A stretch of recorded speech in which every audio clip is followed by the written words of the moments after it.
Hey up, how we going? Nice, nice, nice. We're back. How is everyone? Last song? Yeah, of course that's the last song. That's always the last song. Alright. Oh my god. Okay. Queeman looks like he should have pigtails and be called Sally. Excellent. Excellent introduction to the stream. Really, really glad that we had that kicked off. How's it going, Hengist? Wait, did you miss the stream coming back yesterday? Yeah, alright. I'll give you half an hour, alright, to get out of your system. And then we're done. Alright? And then we're done. How is it going, everyone? Thank you, Rojo Kicks Rocks, for the 50 kicks over on Kick. Thank you. Oh my fucking god. I said it yesterday too. Fuck, did I miss you in chat? Alright, never mind. Moratorium, alright? We're doing a total moratorium on hair comments. I can't be fucking doing it. It's going to be the next several weeks. Especially while we're in a drama drought. I can't be fucking having it.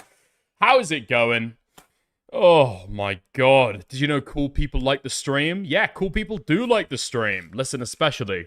We've had a week break, okay? The channel has been dead for a week. Slightly over, because I'm a little bit lazy. I'd appreciate if we'd like up, alright, as we get into it. Alright, let's go. Ugh. No soul, you get what you deserve for touching that boy. Oh, Aiden. Ooh, cracking those jokes. Interesting. Interesting that Aiden's community is saying that. I thought that it wasn't a rape. I thought that it wasn't a rape. The first alcohol-induced lack of consent. That is not... Okay, I'm not going to go into all that shit again. Holy fuck. I'm chastising you for repeating memes. I need to go better myself. Holy shit. Aiden's community, I'm your viewer. Thank you, Cal. I appreciate that. Alright? I appreciate that. I don't know if that's actually... I don't know if that's praise, actually, now that I'm thinking about it. Why can't I have somebody cool saying that they're my viewer? Oh, fuck. We've got Remnant in chat. That's fine. That's fine. I've got the video essayist media critics on my side. That's all I really need, you know. That's all I really need. Remnant's not even on the LGBTQ spectrum, you know. He's homophobic if anything, so he's like super extra cool and shit. Oh god, yeah. I saw a couple people complaining as we were starting up stream. That we're going to be looking at, Turkey Tom videos and shit.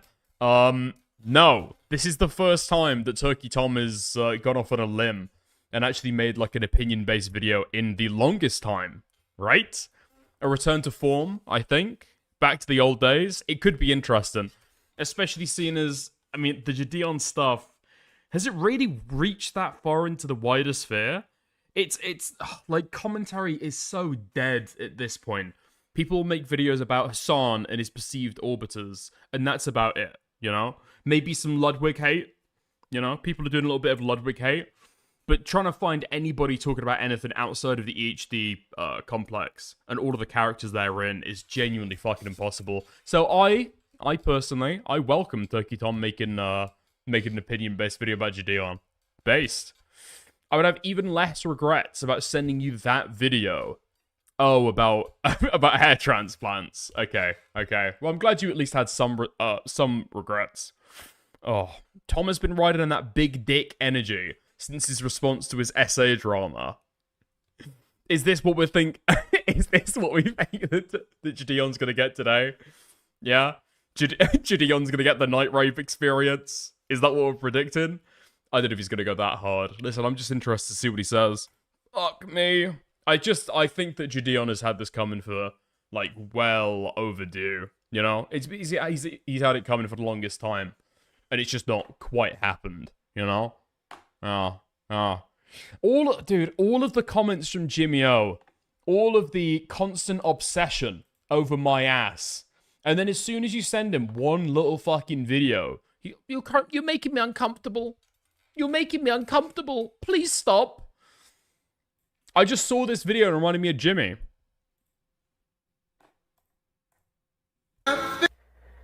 Hey there, gentle friend. How are you today? Are you doing alright? Have you had something to drink? Something to eat? Have you taken your medicine today? Don't forget, Okay? If you take very good care of yourself, your mama bear will be very, very happy. Like, can I look out for my friends anymore? What the fuck is this? Making you uncomfortable. Fucking hell, man. This guy's so sensitive. About to get Me Too allegations from checking in with my friend and seeing if he's had sippies and taking his pills. Oh, me. They can't make me take the medicine. I want to hear the voices. Yeah, well, I feel like that something like that is going to terrify you enough to be able to watch the voices. Or to take the medication, innit? You know? Imagine not only being schizophrenic, but being schizophrenic and then waking up to this. Fuck me. Okay, there we are. Alright. Before we get into the Turkey Tom stuff with his Jidion hit piece, alright? What I still need to do since yesterday is catch up on some of the drama. Okay? I haven't got fully caught up yet. So bear with me. Because I need to go through and watch this Himpleton Channel 5 video. Federal Rape sent it over to me when it was getting released, because I think these guys worked on it together. And I've heard from several people that it's actually really fucking good, and it should get a lot more fucking, a lot more exposure. There's some stuff that gets pulled up that I don't think anybody else has really spoken about. I never managed to find the actual court documents, so I'm looking forward to it, right? I'm looking forward to getting into it. Oh my god, what I will not be covering today is this stupid fucking video that's got made about Destiny and genocide or some shit. I've seen that it's been, like, popping off, and some people have been clipping it up and stuff. It's just... Oh my god, it can't be that dry, surely. Right? Do you really want to listen to me speak about Israel-Palestine for 3 hours? Oh my fucking god. We will be ignoring that. We'll be ignoring that. Harmful Opinions thought FR stood for France and not Fed. Wait, what? I thought, wait.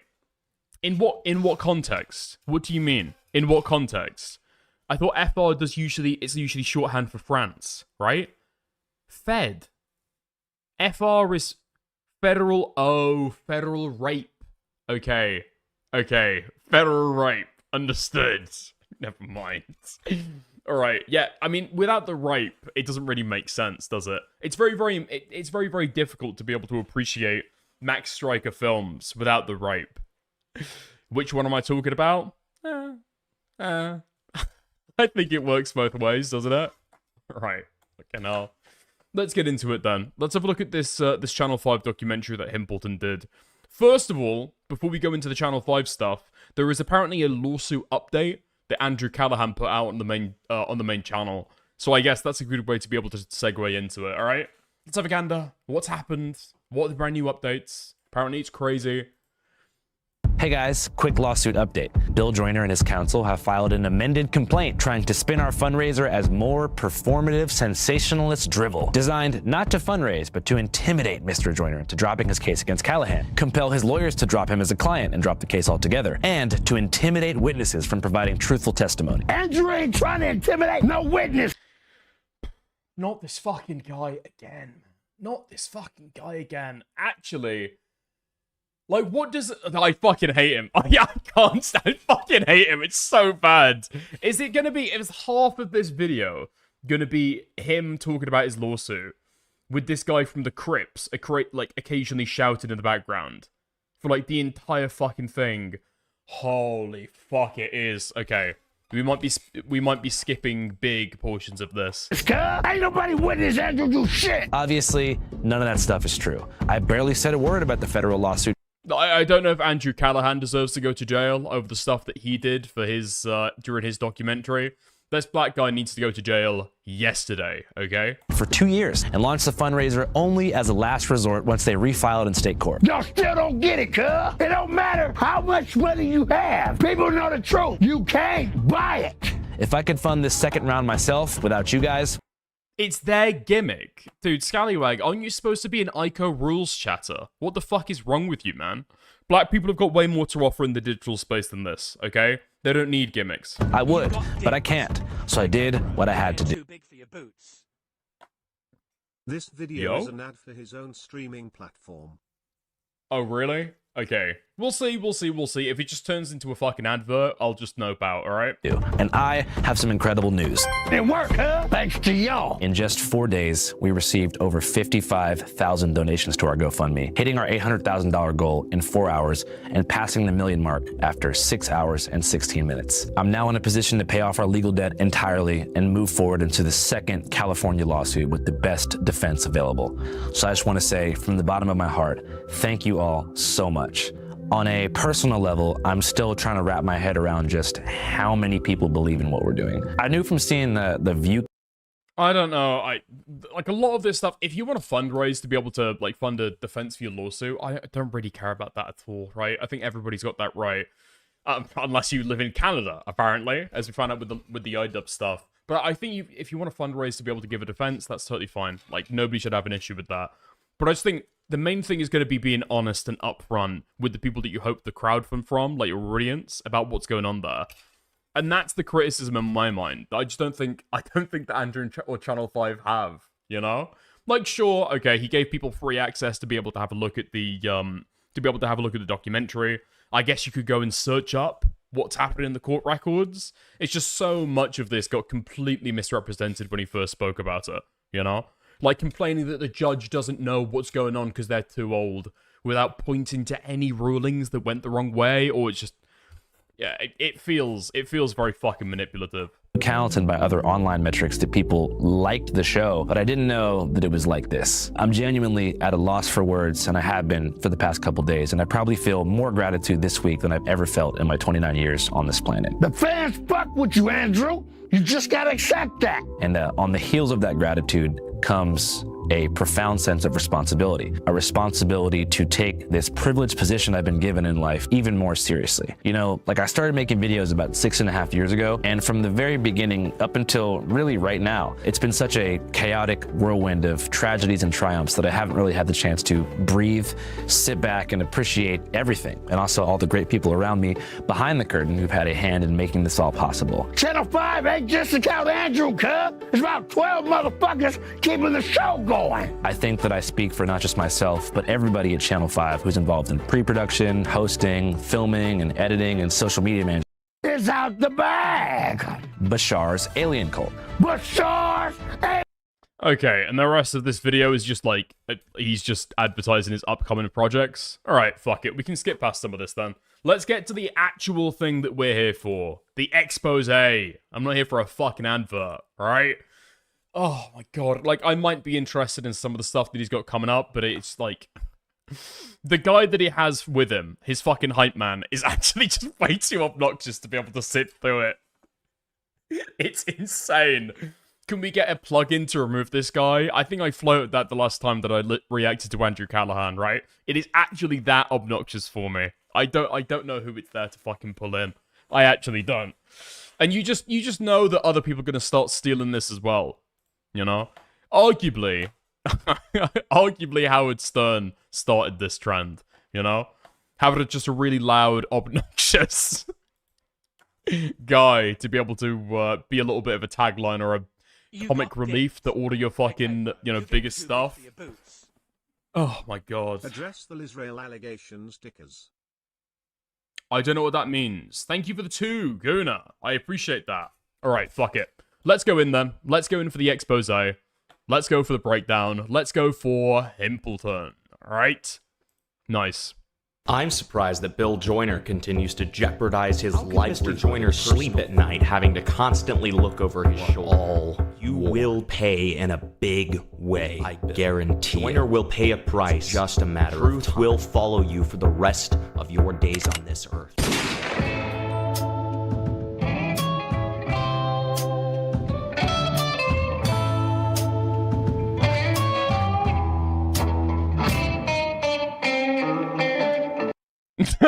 No, I understand now. I understand why you were talking about harmful opinions, thinking that FR meant France.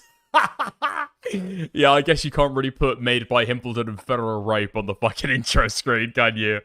This video flopped? I mean, Himpleton's a relatively small creator, and Himpleton's audience expect live streams, not necessarily, you know, like video essays, you know?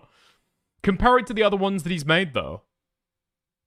Sushi Mushi, Tizzyent, Gooseworks. I mean, compared to the other videos he's done, it's kind of middling, I guess. Yeah, okay. Maybe not that great compared to the other videos. It did actually fucking flop. Especially after the Jidion video that he made as well. Holy shit. Okay, fuck it. Hello, my name is Himpleton. On July 10th, 2026, Channel 5 Himpleton, the BTK guy. Bind, torture, killer. That guy. News posted the video. We love Himpleton, alright? We love Himpleton. We're being sued, announcing their GoFundMe to raise money for an upcoming lawsuit. As of recording, he has raised $1.6 million. Now, you can spend your money on what you want, and I used to be a huge fan of Andrew and All Gas No Brakes back in the day. However, I want to argue that contrary to Andrew Callahan's claims, this lawsuit filed against him has some legs to stand on. According to Andrew, a rich man named Bill Joyner has threatened to frivolously sue him over his new documentary. The documentary in question is one that Andrew's been working on for years, called Dear Kelly, which focuses on the life of a QAnoner who lives in Southern California. The man who's suing him has claimed that this documentary has defamed him, led to trespass of his residence and other properties, and inflicted emotional and financial harms. My goal in this video... I mean, it's especially, like, I probably should have done this to begin with, alright? But as soon as you watch the documentary, I think I went through, like, the main bits on stream, right? Take a look at him going in a fucking ghillie suit, camping out this guy's garden, stalking him down, go into his workplace, go into his country club, following him around, sending him, like, dozens of fucking emails, text messages, calls, like, extensive amounts to be able to try and hunt this guy down. I mean, you just hear the charges again. You just hear what he's being sued for again. It's like, yeah, okay, yeah, I kind of understand that. It's insane. Video is to provide the facts around the case. And I'm pretty sure they did have some kind of settlement offer as well, right? Maybe we'll get into it later. Show that at the very least, it seems like Andrew did not do his due diligence when it came to reviewing his decisions around the documentary. Callahan starts the video with a complaint about being sued frivolously. For the past 2.5 years, we over here at Channel 5 have been fighting a lawsuit in silence against a wealthy California lender named Bill Joyner, who I've never spoken to or seen in my life. Among other dubious claims, he accused Channel 5 of violating the Federal Wiretap Act and intercepting his electronic communications, which is something I've never done and don't know how to do. So far, Andrew claims that Andrew is being sued by a wealthy lender that he's never seen or spoken to in his life, and the lender in question, Bill Joyner, has accused him of violating a federal wiretapping act, something which would be impossible for him to do, given his lack of knowledge and resources to do so. He then explains that this has led to a long process of discovery, which led to the federal case eventually being dropped. Somebody with enough money for good lawyers can sue anyone for anything at any Yeah, okay, I'm starting to see why maybe this didn't do as well as it maybe should have, okay?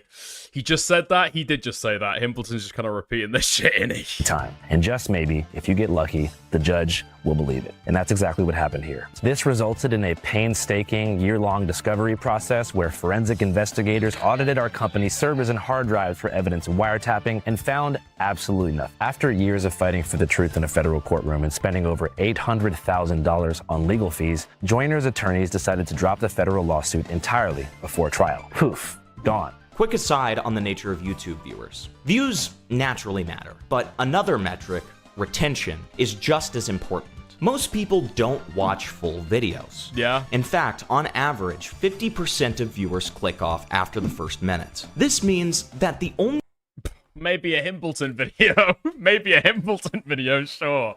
Yeah, okay, true. two pieces I really kind of hate these arguments, I can't lie. Whenever you're gonna go into like, wow, well, the viewer retention graph, but the heckin' viewer retention graph. Right, okay, I get it. So long as you put in everything in the fucking video, who really cares? of information that around 1 million of the viewers had was that Channel 5 is being sued by a random person who is accusing them of a crime that they didn't do and that they need to raise the money for this lawsuit. The initial lawsuit being dropped wasn't even discussed until the 2-minute mark. Naturally, I'm not trying to dictate how videos should be structured, but when people are donating their money, things need to be cleared up quickly and succinctly so the actual issue is understood before the majority clicks off. If the first Yeah, but I mean, dude, I don't like this argument. Because the thing is, if you think about the average person who's going to be donating to a GoFundMe like this, it isn't going to be one of those people that watch for 1 minute and then click off, right?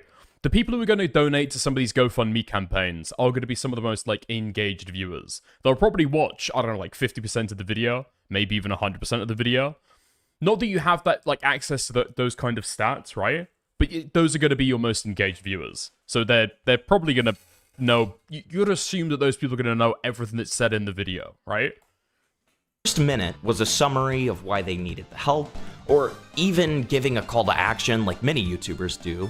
Say, at the end, we will explain exactly why we need this money. I'd have no problems with it. But this introduction almost makes it sound like they're being sued for wiretapping, which just isn't what's happening at all. For the next 2 minutes, Andrew talks about his channel and how he had to spend $800,000 on legal fees. But then he mentions the next part of his interactions with Bill Joyner's legal team. I've got some really bad news. Bill Joyner and his attorneys are re-suing us with modified claims now that include defamation, stalking, false light, and trespassing. Yesterday, I was served with the process, pictured on screen, indicating that we're... Wait, hold on. Let's go back and have a look at those actual charges then. Okay, so I guess you're not going to be able to get much from just the discrete complaints, right? But let's have a gander.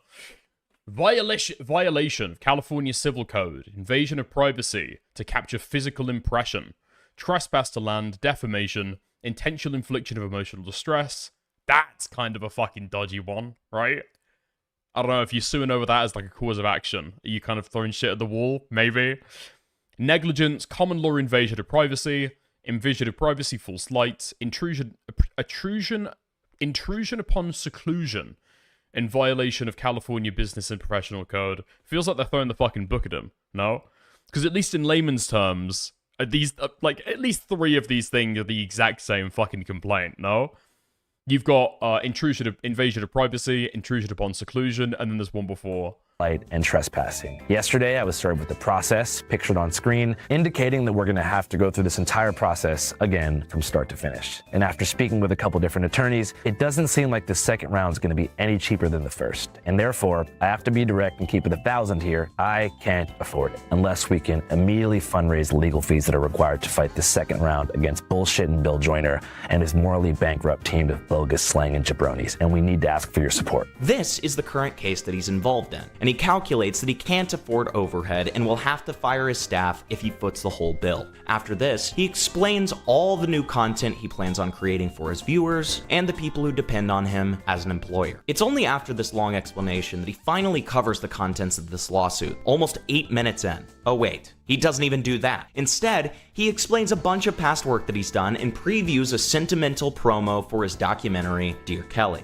It isn't until almost 12 minutes into this video that he even mentions the plaintiff of this case again, Bill Joyner, and it's about the thesis of his film, Dear Kelly. So after I popped that question, our whole conversation pivoted from Clinton trafficking rings and the alleged Kobe Bryant assassination to a personal one about a man named Bill Joyner, the one suing me now. I've been advised by my attorney to not say that much about the Dear Kelly film ahead of this ongoing litigation, but I will tell you that this film only briefly focuses on the pre-political dispute between Kelly and Bill Joyner. Notice the specific wording. The film Interesting. only... Well, I mean, I've been warned against saying too much ahead of the release. I'm pretty sure this video announced the release, right? Okay. Briefly focuses on the pre-political dispute between Kelly and Bill Joyner. This will be important later. He then claims that the second half of the film contains an apology from the subject of the film, Kelly Johnson, and focuses on him taking responsibility for his actions. It is crazy looking back at it, because I guess it's kind of true that in terms of the focus that it has on Bill Joyner, it's somewhat minor. It's like a subplot, I guess, but it's like an integral detail to his, breakdown of his relationship between him and his family. Like, apparently all of that stuff started over this Bill Joyner stuff. And so it's like an integral plot point. Also, it doesn't fucking matter. Even if it is, let's say that over 90 minutes of documentary, they only talk about it for like 10 minutes, right? That's still enough time for defamation. Doesn't mean anything, right? And then it also kind of covers over, I guess the implication being given there is, oh, well, we only spoke about him for like 10 minutes, you know? He wasn't like a big part of the documentary. We didn't really talk about him that much. And then, just ignore the fact that we were trying to get in contact with this guy for several fucking months, blowing up his fucking emails, calling his phone, calling his business phone, turning up at his fucking workplace, turning up outside his house in ghillie suits, right? Like, sure, okay, in terms of the final cut, might not have been much, but you went to fucking insane lengths to be able to get some kind of extra content with this guy, He was a small part of the documentary, but not for lack of trying, basically, I guess. Emotional intervention and documents Kelly's process in inpatient therapy, in which he accepts responsibility for his own role in the home foreclosure and actually goes as far as agreeing to apologize and make amends with Bill. I need to go back and I need to forgive Bill Joyner. Again, put a pin in this. He then continues his Dear Kelly promo.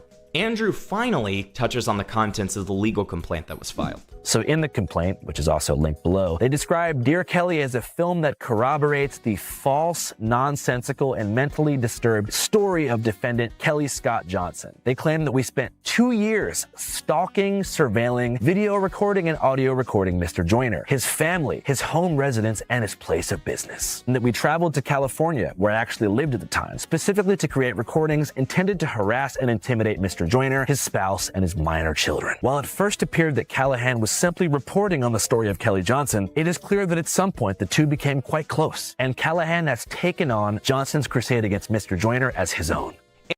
I mean, that is kind of true. You can say that eventually they start to question the narrative, proposed by Bill Joyner, but so far as they're aware, before the release of the documentary, I mean...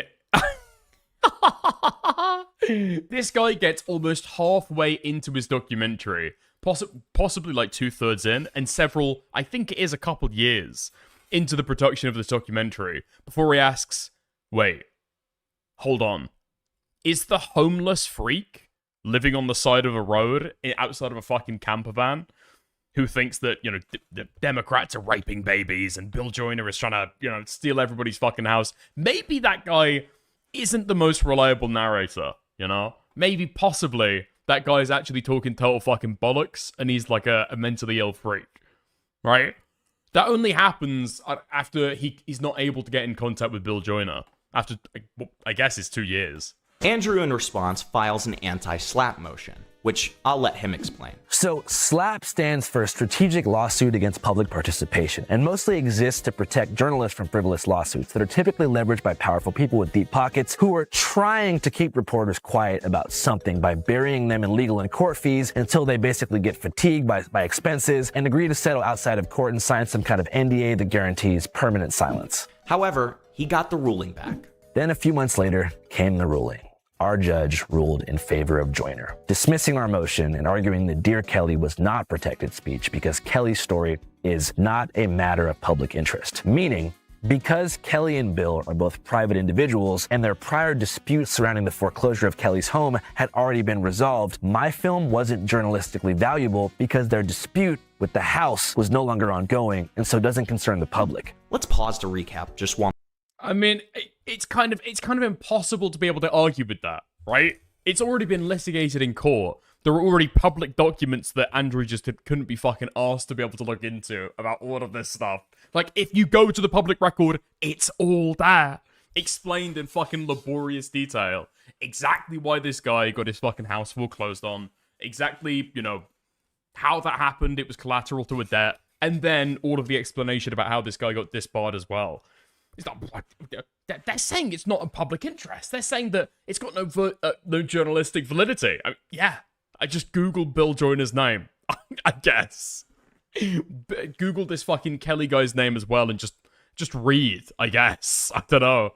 One more time. First, this motion was rejected due to Bill Joyner's status as a private figure. Legally, a private figure is someone who is neither in public office, i.e. a high-ranking government official, a public figure like a celebrity, someone involved in a large news story or a person of public interest, or a limited-purpose public figure, which is a person involved in a large story who would otherwise be a private figure. This is important because Andrew's argument against Joyner being a private figure is that he's connected to a larger story that's relevant to the country. The film, even though it's focused on Kelly as an individual who himself isn't like a politician or an important figure necessarily, his story connects to broader national events and movements that have permanently reshaped the landscape of our country. Prodigal son. Absolutely. None of it happened before. Remember Absolutely. that. Thank you, Charlie. Good seeing you. I totally fucking missed this argument the first time around. Jesus Christ. I'm glad that I'm watching it again through Everton. You don't understand. Listen, hear me out. Hear me out. He might be a private individual, okay? Nobody's got any idea who Bill Joyner is. He's not a celebrity. True, true. But, you know, this crazy fucking homeless guy is obsessed with Bill Joyner. And he's also obsessed with Donald Trump. And Donald Trump is a public figure. So you understand what I mean, right? You understand what I mean? This guy lives in America and, well, is America a private citizen now? This guy works at Wendy's. Is Wendy's a private establishment? Again, thank you. This is not really a convincing argument at all. But he says that the reason this anti-slap motion was dropped was because the judge is really old. I don't know if the judge ever watched Dear Kelly or if she even knows how to use a computer, and I mean that respectfully. Judge Marshall was born in 1936, around 15 years before cable TV became a household fixture, and may have had, honestly, genuine difficulty navigating the technology. Kind of a red herring and distracts from the legitimacy of the decision. So, that's the story so far from Andrew's side.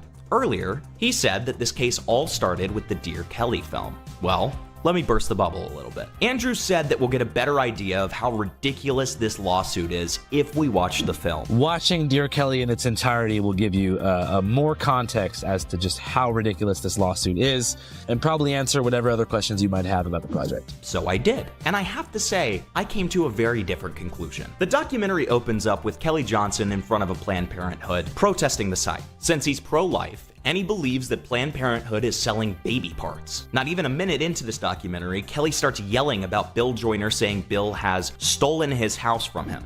Save the kids!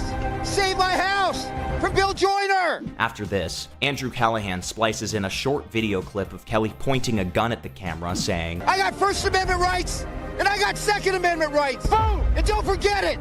Don't tread on me! After going in and What? What do you mean don't trust this guy? What do you mean? What do you mean don't trust this guy about his own financial history? He looks like such an upstanding gentleman. What do you mean? harassing the front desk, the receptionist threatens trespass, and Kelly walks out, comparing the abortion industry to Bill Joyner, since both are cowards hiding behind doors and P.O. boxes. Andrew then overlays footage of the private residence of Bill Joyner as Kelly rambles about where he lives. P.O. box, just like you hide behind the gates of Notice that we're not even through the intro, and Bill Joyner is mentioned multiple times in the introduction. Oh shit, I'm pretty sure that Andrew Callahan just leaves that completely uncensored, doesn't he? And is even doxxed. After this opener, Andrew states that the purpose of this documentary is this. This is a documentary about a guy named Kelly Johnson, spoken patriot who hates the Democrat Party, but not as much as he hates a man named Bill Joyner, who you don't know about yet, but you're gonna learn a lot about later. So the point is to investigate Kelly Johnson's life and why he hates Bill Joyner. If you recall before, but I will tell you that Steven's just being a silly guy. Missed your stream yesterday, tearing into the media critique sphere. I guess we all gotta go. We all gotta go. Listen, you guys have all gotta go, Calesto. How's it going? Thank you for the $5. I appreciate it, mate. Listen, it's alright. It's just...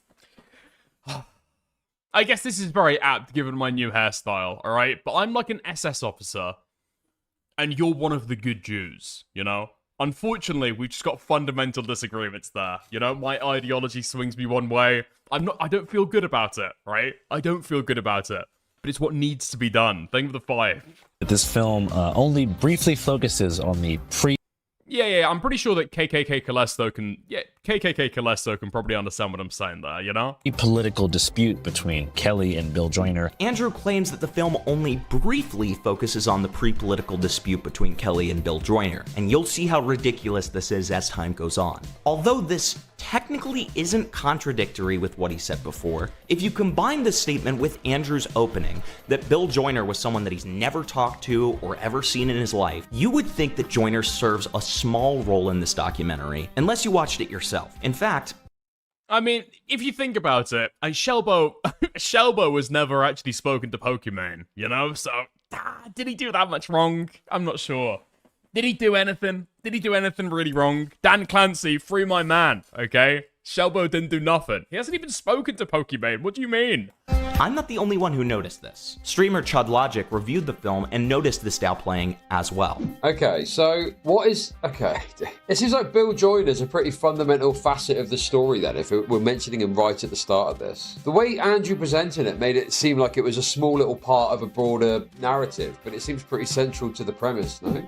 Andrew explains that he met Kelly in April of 2021 at a White Lives Matter rally in Huntington Beach. He seemed to be the sole Trump supporter there, defending his pro-life position. Andrew cuts to a montage of Kelly showing off his gadgets, including a hammer, a crowbar, and a Magnum revolver. That's a girl's name. And so in that regard, there is the Second Amendment, and right here, and right here, and right here. So just don't forget that. Andrew then asks Kelly for the most painful piece of truth that has hurt him. Kelly explains that he's had his home stolen by Bill Joyner. And Andrew highlights this answer as what he was looking for in a documentary, since he believes that many QAnoners were downwardly mobile, older conservative figures who likely faced some sort of traumatic experience around the time Trump was elected into office. These three pillars are, as he explained in his Doomscroll interview. One of the things that I really appreciated about the early part of the film is that you propose, I think you call it Andrew's theory of radicalization. Yeah. What is Andrew's theory of radicalization? Well, I mean, okay, so I said this, and I thought I was like kind of a genius when I thought about it, but then, so my theory was that the three core needs are security, significance, and connection. Right. Turns out there's actually a guy named Maslow who said something very similar. It's called the hierarchy of needs. Right. No! How old is this guy? How old is this guy? And he's learning now, at the ripe age of, what, 30? About Maslow's hierarchy of needs. I thought that he was intentionally just cribbing from it and, like spinning off it. Holy shit, man. It's like the first... I thought that he was going to talk about, I don't know, some kind of, like, radicalization research. Like, some papers that he'd fucking read. Maslow's hierarchy of needs. Dude, wait until this guy learns about Pythagoras' theorem, okay? It's gonna knock his fucking socks off. Like, course you take in college. So And everyone's like, for this people, guy's for biting people who haven't Maslow. heard of that, what, Andrew treats this like he's reinventing the wheel in the documentary, when in reality, he's just butchering the concept of Maslow's hierarchy of needs. At this event, Kelly continues to yell about Bill Joyner, doxing him. I don't know. That was one part of it that I kind of liked. It's like somewhat trite and somewhat obvious, but it's like, yeah, probably kind of true. Like somebody going down like a pitfall of radicalization, it probably is going to need some massive destabilizing force in their own life to become so fucking obsessed about politics or something. I didn't hate that bit too much. You know? A little bit of pseudo-philosophical energy. I can't hate that. One more time for good measure, with no lead up. Each falsified. You think you're so smart. What's the quadratic equation? I'm not gonna try. Wait, what? Particularly valuable because their dispute with the House was... He explains that Maslow, who said something very similar. It's called the hierarchy of needs. Right, I think it's right. like the first like course you take in college. So And just everyone's like, Okay. It starts with plus or minus, okay? It's all over 2AC. Okay, I'm gonna try it. Okay. Okay. Okay. X equals plus or minus the square root of a squared plus b squared all over 2a squared. Oh, sorry, all over 2ac. Yes? I don't know. Don't even know why I fucking tried that, because it's gonna be wrong. for people who haven't heard of that, what, Andrew treats this like he's reinventing the wheel in the documentary, when in reality, he's just butchering the concept of Maslow's hierarchy of needs. At this event, Kelly continues to yell about Bill Joyner, doxing him one more time. Fuck! No, that was so wrong. That was so unbelievably wrong. Okay, nobody tell me what the fuck it is. Time for good measure, with no lead up. Each falsified a trustee's deed to himself with 7 false representations on it and stole my home. His name's Bill Joyner. He lives in... and he's demonic also. Again, this is not censored for the documentary. After the event... I got the letters right. Yeah, I got the letters right. There's an A in there. There's a C. There's a B. And there's also a division. There's also a division. Something gets the square root taken of it. Andrew interviews Kelly about the story behind Bill Joyner. Kelly was originally a bankruptcy lawyer who had his own law practice. As times got tougher and he lost the practice, he got deep into debt. He explained. Okay, we're locking straight back into this fucking documentary. I don't know why I got distracted there. Fuck me. That in late 2016, he received an email from Bill Joyner telling him that he could apply for a loan after a 5-minute phone call between the values of $35,000 to $3 million. Kelly initially asked him for $100,000. He also mentions that he was 4 months late for a payment, and because of that, he was sent a default notice, and he was eventually evicted as Bill Joyner had foreclosed on his house. To Andrew's credit, he states up front that this action was not theft from Bill Joyner. What Kelly continuously refers to as a theft was actually just a foreclosure. The thing is, too, with Kelly having been a bankruptcy lawyer, there's very little reason why he shouldn't have seen this deal that Bill Joyner initially offered him as too good to be true. A couple of months after this event, Kelly's ex-wife took custody of the kids and divorced. Is Himpleton still schizo? No! What do you mean? Himpleton went to rehab, I think. Right? No, Himpleton's fine now. What do you mean? Himpleton's fine now. We love Himpleton. And he became homeless. After Andrew explains that this sort of story was somewhat commonplace among January Sixers, he plays a huge compilation of Kelly with his family in their old home, his wedding, and his kids. This compilation feels extremely charged, as if to say, look at how good life was before Bill Joyner. Right after letting Kelly have a tirade of Bill ruining his life, this sappy compilation just feels like it's hammering in what the villainous Bill took away from him. They also showed that this home had fish, dogs, stingrays, rats, turtles, rabbits, goats, and a pig. Again, this is a suburban house with a small backyard. These farm animals have no place to graze here, which shows that even before all of this, Kelly was a bit of a crazy guy. Then gives a small biography. What are we fucking talking about? Grazing? This is our criticism now? This schizophrenic living on the side of the fucking road ranted about the Democrats raping babies in a fucking pizza parlor. We now say, he's hacking stingrays, didn't even have anywhere to graze. What, does the pig need somewhere to fucking graze as well? Yeah, okay. He was irresponsible with his money. He lived beyond his means, right. Biography of Kelly, a guy who got straight A's and lived originally in a trailer park, moved down to California after going to law school, and seemingly was living the American dream. After this montage of Kelly, overlaid with emotional music and happy family memories, he states that the mission of the rest of this film is to help Kelly move on from Bill Joyner, who he's been harassing for nearly a decade at this point. And so I became struck with a genuine desire to help Kelly move on, help him process his resentments, and most importantly, move on from Bill Joyner. Again, the earlier comments about this being a small part of it is just seeming less and less likely. Plan A, to get Kelly to wean off of Bill, was to try talking to his kids and see how they could help him. What's clear in talking to his two oldest children is that they're fucking retarded, unfortunately. These people are complete fucking airheads. She's like some insufferable political lesbian communist, and the other guy is a total fucking meathead. These guys are not gonna fucking make it.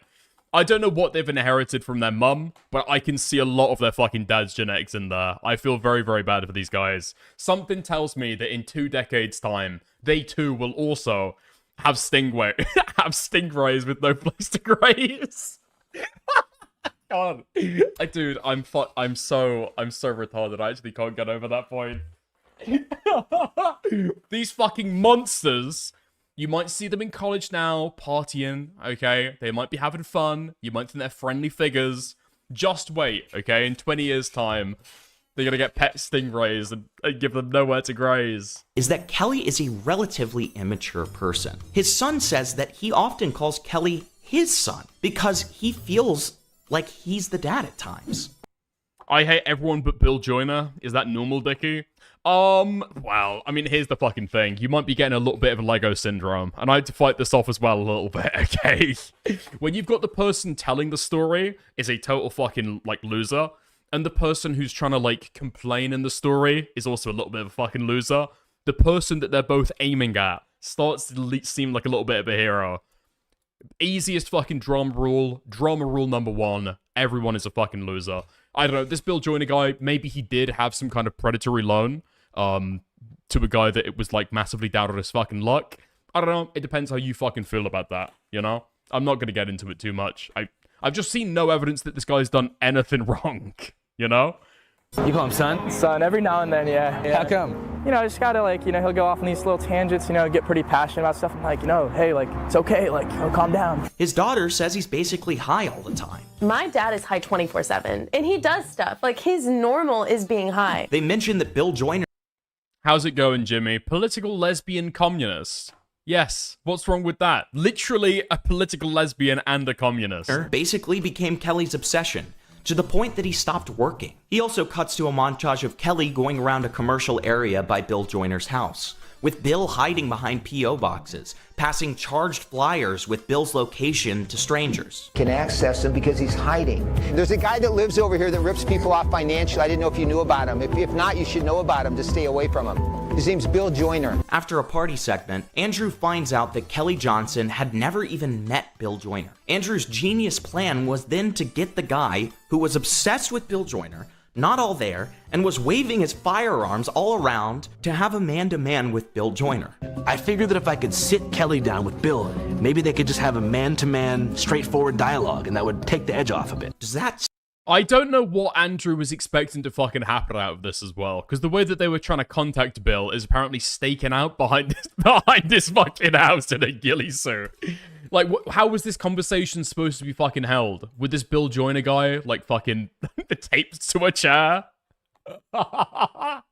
He was, what, you gotta force him to give his fucking house back to him by putting on screws onto his fucking, like, thumbs? Like, unironically, what are you hoping to fucking happen here? I don't know. It's just fucking content brain to the max. Seemed like a good solution. Either way, this becomes the next segment of the documentary. Finding Bill Joyner.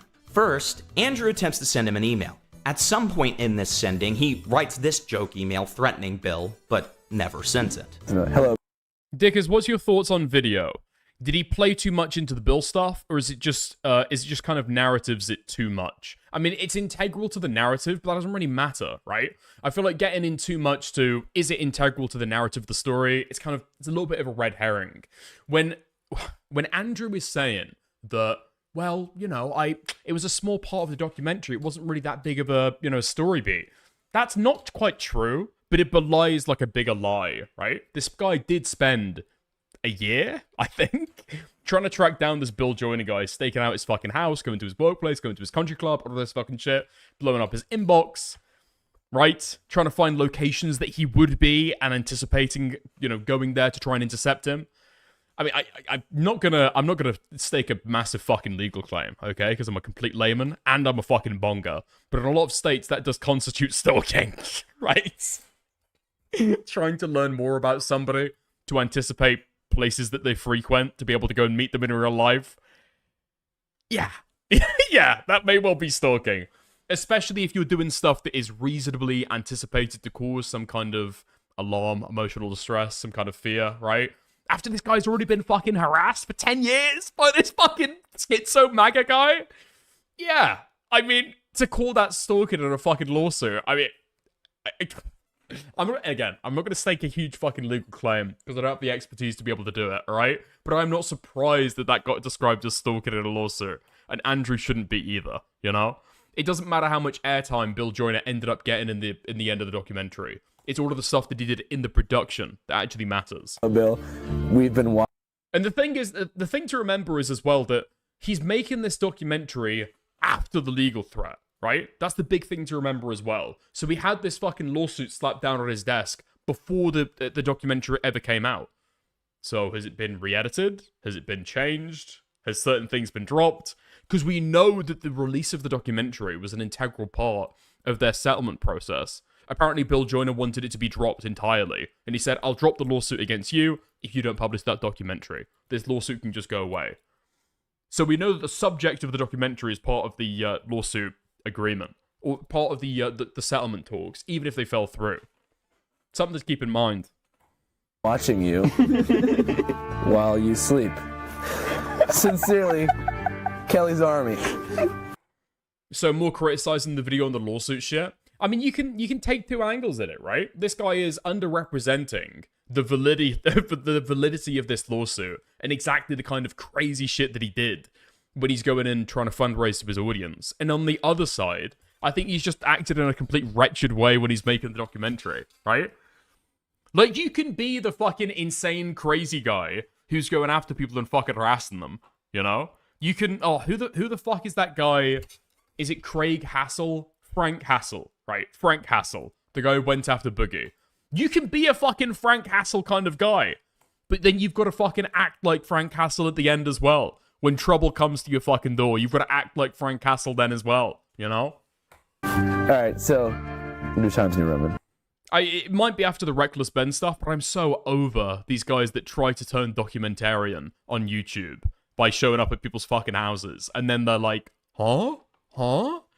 That illegal? I'm getting sued now? Wait, what? I was only trying to, like, go down and find you in real life for, like, a year, and you're suing me? What? Andrew. Out of all of the people that you could fucking harass as well, you go after a fucking loan manager in finance. Amazing. Amazing. Also sends food to his office. Obviously, Joyner doesn't respond to any of these emails, but Andrew doesn't give up. His next plan is to confront him face to face in his office. He somehow gets to Bill's office and doesn't find him. He even tries squatting down to see if he can see him through the door.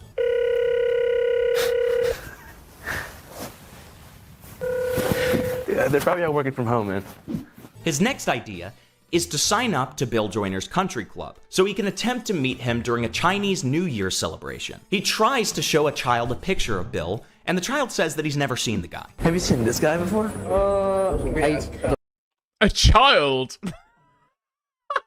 What the fuck? A child? Dude, what the fuck? Dude, Himpleton it's gonna blow Himpleton's mind if this guy ever goes to China or Japan. Wow, they're letting kids run the government? That's crazy. All their business leaders are all children. No, I think there might just be short Asian people, Himpleton. I think Andrew Callahan might be a fucking giant, and I think this might be an average-sized Asian man. How's it going there, little guy? How's it going there? Is your mummy with you? Just walking around fucking Hong Kong, speaking to all of the Chinese locals there. I don't think so. Are you lost? Are you lost? Not being able to find Bill, Andrew concocts Plan D to show Kelly Bill Joyner in real life from afar, or as I joked about on my stream, within shooting distance. Given Kelly's vapid obsession with Bill, possession of guns, being not all there, you name it, really. Which is that maybe Kelly didn't actually need to sit down with him for mediation, and it would be enough to just physically see him in the flesh, even from afar, to realize that Bill is no more than a mortal man. I don't know what the logic behind this was, but it already felt like a strange stalking scheme before this. But it gets worse. Andrew reveals how the plan is put into action, and it involves him ordering ghillie suits for him and Kelly. And they both planned on trying to see him from afar in his house from the hills behind it. I ordered Kelly and I some ghillie suits online and hatched a plan to get a covert visual ID on Bill from as close to his house as legally possible. Bill, truth and justice is heading your way. In this process, Kelly starts going on unhinged monologues on how he's going to find Bill Joyner. And then he explains that in a different era, Bill would have been killed for what he did to him and others. This was the Old West. He'd be dead right now because someone would have shot him. In the Old West, they wouldn't have tolerated this. They continue to go to different vantage points, but they're unable to see him. With all of their options exhausted, an hour into this hour-and-a-half documentary, Andrew starts investigating Kelly's life before Bill Joyner, since he finds out Kelly had lied about his disbarment from practicing law, coinciding with his foreclosure, when it had actually happened years prior to that. Andrew then talks to an attorney in LA to explain Kelly's previous record in law. It's then revealed that Kelly was a vexatious litigant, specifically against Bill Joyner. He was trying to blackmail an NFL player, and that Bill Joyner offered Kelly $75 $5,000 to not put up flyers about where he lived and how he was supposedly stealing homes. Andrew also spoke to Kelly's ex-wife, who revealed that Kelly was addicted to spending and that he wasn't willing to downsize and sell his home after losing his law practice, something that very easily could have gotten him out of his debt situation. The rest of the film really deals with Kelly's attempt to reconcile with his family, and then his dive back in. I mean, yeah, that's what I was talking about earlier, you know? This crazy fucking political schizo that you find on the corner of the fucking road. Turns out that he wasn't completely honest or upfront about how his life started to turn to shit. It's surprisingly, he's got some crazy fucking theories about how that happened. I know, right? Into MAGA politics. It's certainly interesting, and the message I took away from it is that it's really hard for people to change. Kelly's always seemed like someone who's very proud of who they are, and he's singularly focused on getting money and notoriety. At the same time, while Andrew doesn't endorse and even at times frames Bill Joyner as a victim of Kelly's harassment, it's also clear that Andrew doesn't want to discourage Kelly from engaging in this harassment, since he seems to have a deep sympathy for him, and Andrew even indulges in it to some degree, as you saw with the ghillie suits. No, not to some degree. He absolutely indulges in it. You're giving this schizophrenic, or whatever the fuck this guy's got going on, he's clearly not right in the fucking head. You're giving him a ghillie suit to be able to go up and camp outside of Bill Joyner's fucking house, to be able to stalk him. This guy's already been stalking him for the last 10 years. Is he gonna get any ideas? I mean, you're literally showing him how easy it fucking is. You don't think he's going there again? Ever? Probably no interest, right? I mean, does this guy really care about Bill Joyner that much? It's not like he's been talking about him for the last fucking decade. Dude, it's just insane. It's insane. Especially when the entire way that he tries to spin this documentary is helping this Kelly guy. It's like an intervention for him to be able to get his life back on track. It kind of feels like you're just playing around with his mental illness in kind of like a mocking, probably like an exacerbatory? Is that a word? You're exacerbating it, you're making it worse? Yeah. Andrew himself is known to be a progressive leftist, and throughout the film, he frames Bill Joyner as a part of the predatory lending class. The best way I could put the framing of this documentary is to recall another progressive leftist, Michael Brooks, who had the famous saying, "Be ruthless of systems and kind to individuals." Andrew, in a lot of ways, seems to almost assume that the problem is the system, which gives rise to people like Kelly and Bill. But in doing so, he has what seems to be a clear bias coming into the film. One that Dude, Jesus Christ, I did not expect a Michael Brooks reference in 2026. Jesus Christ. That guy died years ago, didn't he? I'm pretty sure 5 years ago that guy had a fucking, like a crazy embolism. Never really gets fully shaken off, that Bill is a part of this. That definitely came from federal rape. That definitely did come from federal rape now that I'm thinking about it. Okay, interesting.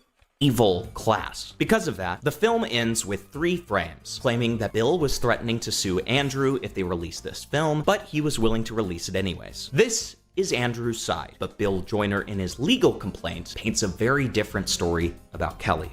Before we get into Joyner's complaints, we need to explain how they're structured. There's essentially 2 parts to this complaint. First, there's a fact sheet explaining Johnson's lengthy history with Bill Joyner, which gives context to the complaints. Second, there's a section that elaborates on the complaints themselves. Let's focus on the history first. In 2007, Kelly Johnson approaches Bill Joyner looking for a second loan on his house. In the documentary, Andrew frames this as Bill offering Kelly a loan of up to $3 million after a 5-minute phone call in 2016. Andrew never corrects this. If the first fact around the Kelly-Bill story is completely false, we're off to a horrible start when it comes to a defamation case. Bill's legal team states that Johnson came to Mr. Joyner searching for a second loan on his residence because he couldn't get traditional financing. The house was appraised. Wait, what? Wait, so Kelly Johnson went to Bill Joyner offering up his house as collateral. That wasn't like a predatory term added on by this Bill Joyner guy. Okay, forget everything that I said earlier about this Bill Joyner guy possibly being fucking evil. Okay. Is at $1.75 million at the time. Joyner, through his family trust, lent him $150,000 with a monthly payment of $50,000. Through his family trust? Wait, I thought this was some kind of like loan manager. This was a personal loan from this Bill Joyner guy. $1,500 based. I mean, it doesn't even seem like this is some crazy institutional financier then. This just seems like one relatively wealthy person who owns a fucking law practice loaning money from another wealthy person. That seems like that's more that going on, right? On a loan application where Kelly claimed he made no less than $25,000 a month. However, it turned out Kelly lied about his income and wasn't making anywhere close to that amount monthly. Remember, this is a man who was a practicing attorney at the time, specifically a bankruptcy attorney, someone who is professionally qualified to understand what a second mortgage is and the ramifications of lying about your income on a loan application. And wait, hold on. Was this pre-2008? When was this actually from? Did he say around here? Hold on. Yeah, okay. How the fuck did I guess? Dude, that's just how they did it in 2007, alright? You can't judge him that badly. That doesn't prove that he's irresponsible. Literally everybody and their fucking nan was lying about their finances to be able to get loans back then. Fuck me. When another reason to hate this fucking Kelly Johnson guy. When people talk about boomers leading the entire, economy into a recession that has devastated the world to this day, this fucking Kelly Johnson guy is a prime example of the kind of cunts that did it. Holy fuck. Based on a loan application where Kelly claimed he made no less than $25,000 a month. However, it turned out Kelly lied about his income and wasn't making anywhere close to that amount monthly. Remember, this is a man who was a practicing attorney at the time, specifically a bankruptcy attorney, someone who is professionally qualified to understand what a second mortgage is and the ramifications of lying about your income on a loan. Can you loan me 20 bucks stickers? Yeah, sure thing. Just put down a deposit of $5 through a super chat and I'll get that $20 to you. Sure. Loan application. In 2011, Kelly defaulted. This is 4 years, not 4 months after the loan was issued, as Andrew relays in the documentary. Joyner's legal team says that he stopped making payments, and Joyner recorded a notice of default in June of 2011 after 6 months of missed payments. At this point, if Joyner was the evil lender who lent money to people he knew could never pay back the principal amount and interest, he would have foreclosed then. Instead, according to the complaint, Joyner enters into multiple forbearance agreements, or reductions of interest payments, with Kelly, which is why a notice of trustees sale doesn't even get published until April of 2014. That is 3 years of a lender not foreclosing on a defaulted loan. More than enough time for Kelly to fork up some cash for Joyner. So already, according to past legal records, which are continuously cited in this complaint, Joyner wasn't this shady loan shark-esque figure he's depicted as in the documentary. Rather, Kelly went to Joyner looking for money. Kelly then lied about— Wait, so we got all of these extra details. I mean, it is kind of crazy that Andrew started out this story to do this documentary wanting to get Bill Joyner's side. And I guess, well, monkey paw curls, and he has got Bill Joyner's side. It's just in the form of a fucking lawsuit, It's crazy that this never got included in the documentary, though. Because this, naturally it's going to be recut. Of course this stuff's going to have to have been recut, right? And then none of this stuff makes its way in. None of the factual errors get corrected at all. All right. About his income so he could qualify for the loan, and Bill Joyner waited nearly 4 years with no payment, trying to work out some kind of deal so that Kelly could more easily pay back the money that he owed. Kelly's then wife files 2 back-to-back bankruptcy cases timed to the eve of the scheduled foreclosure dates. And I want to read you what the federal bankruptcy court said about that, because this is not Bill Joyner's characterization. This is a judge saying this. The bankruptcy court found the successive filings were part of a scheme to hinder, delay, or defraud creditors. Fast forward to March of 2015. Kelly's family and Bill Joyner signed a settlement and release agreement. In it, per the complaint, Kelly Johnson agreed in writing that the foreclosure was not improper in any respect. The Johnsons admitted their defaults and acknowledged what they owed. The deal was simple: reinstate the loan by June 8, 2015, or the foreclosure proceeds. Kelly didn't reinstate. He accepted the foreclosure. Or did he? On June 9th, 2015, Joyner forecloses, exactly as the settlement that Kelly signed allowed him to do. And what does Kelly do on the day before the sale? He files a lawsuit, a wrongful foreclosure action. And when the Johnsons refuse to leave the house they no longer own, Joyner has to file an unlawful detainer action,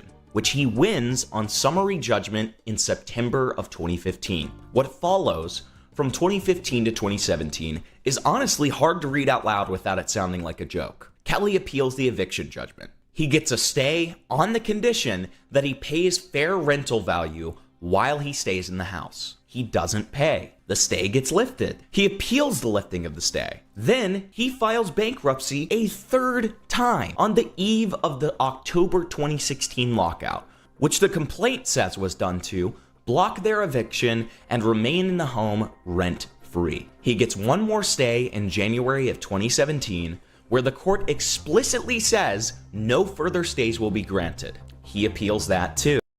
Oh my god, I know exactly what's going on here. Or I think I know exactly what's going on here. This Kelly Johnson guy, he's got like kids in the house, hasn't he? He's got kids in the house. He's got his wife and he's got his 2 children, and I think there's an even younger one. And so I'm guessing the court is massively leaning on that when it's given all of these fucking stays, because this is crazy, the amount of leniency is being given on this stuff. But it's like a family home, right? Fuck me. The first appeal is eventually affirmed in full against Kelly. The second is dismissed as moot. The third is dismissed because he didn't even bother prosecuting it. In February of 2017, after roughly 6 years of living in a house that he had stopped paying for, the sheriff finally evicts the Johnsons. After the Johnsons blew through multiple court orders, the bankruptcy court struck their answer entirely and entered default against them, writing that the non-compliance occurred because of neglect, obstinacy, and anger at Joyner, and describing the flouting and disregard of 4 separate and very explicit oral and written warnings given by the court. The court then entered a non-dischargeable judgment against the Johnsons for $364,424.11.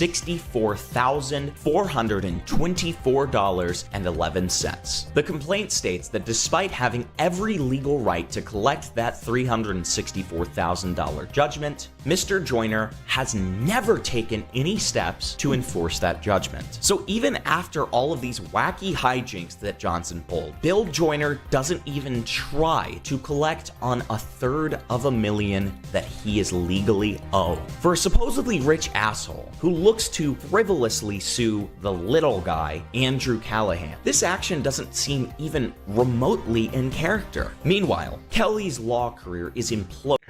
I mean, maybe this Bill Joyner guy is just afraid, you know? He knows that Kelly does not want to be stepped on. He's been put on full notice of exactly what's gonna fucking happen. I mean, also, like, trying to collect on that stuff, I mean, literally fucking how? The guy's got nothing left to his name. I think he's currently in like a weed rehab, right? To be able to recover from what he's done to himself over the last decade. He's like basically judgment proof. Floating for reasons that have nothing to do with Bill Joyner. The state bar brought him up on charges in 2013, and in findings Kelly himself stipulated to, found 21 counts of professional misconduct across 7 different clients. In one case, while representing a bankruptcy client, Kelly told the client that money from the sale of the client's house wasn't part of the bankruptcy estate, and then talked that client into loaning Kelly $22,500 of it. The client got held in contempt of court because Kelly told him that he didn't need to show up to a hearing. The bankruptcy judge, who, per the client, was disgusted, sanctioned Kelly $15,000. Kelly never repaid the client, never paid the sanctions, never met the conditions of his suspension, and so the California Supreme Court disbarred him. Remember in What the fuck? What year was this in? That's fucking crazy. You can't fucking do that. I kind of like this guy now. The chat got filled with tards somehow. How's it going, Lizzie? Thank you for the 5. I like this guy now. I like this guy now. He's a little bit of a hustler, you know? I didn't think he had it in him. In the film, when Andrew catches Kelly lying about his disbarment coinciding with the foreclosure, this is what he was lying about. His disbarment wasn't collateral damage from Bill Joyner. It was Kelly doing to his own clients what he was claiming Bill did to him. You really cannot make this up. Keep in mind, up to this point, Andrew could have corrected the record. When he met with that LA attorney around the end of the documentary, they were referring to the same records being mentioned in this complaint. Either Andrew was not smart enough to ask the LA attorney about this, or he purposefully left all of this information out of his documentary. If you have the full picture of who Kelly is, it's pretty clear that he's his own worst enemy, not Bill Joyner. This whole theory about foreclosures being the driver of January 6er rage may paint one picture according to the statistics, but in the case of Kelly Johnson, what we see here is a man who is willing to lie and defraud people to make an easy buck. We're going to return to the history section of this complaint later when it's relevant, but let's circle back to the specific. I mean, it kind of makes you wonder, actually, thinking back on the documentary and stuff, just how much, like, a lot of the lies that he's spinning is, like, an intentional lie, you know? Is he a schizo and he's reporting something from, like, such a heavily biased retelling that it's impossible to be able to tell what the truth is, you know? Or is he just intentionally lying to a documentarian because he knows that he's going to get good press from it and maybe, possibly, be able to get a GoFundMe, be able to get some kind of support, maybe start up, like, an online politics thing, you know? Complaints made by Joyner's team. The complaints are as follows. While there are 9 complaints, you can really split these complaints into 2 different buckets. Bucket 1 is conduct, physical stuff that Andrew's crew allegedly did. Bucket 2 is speech, what the film said.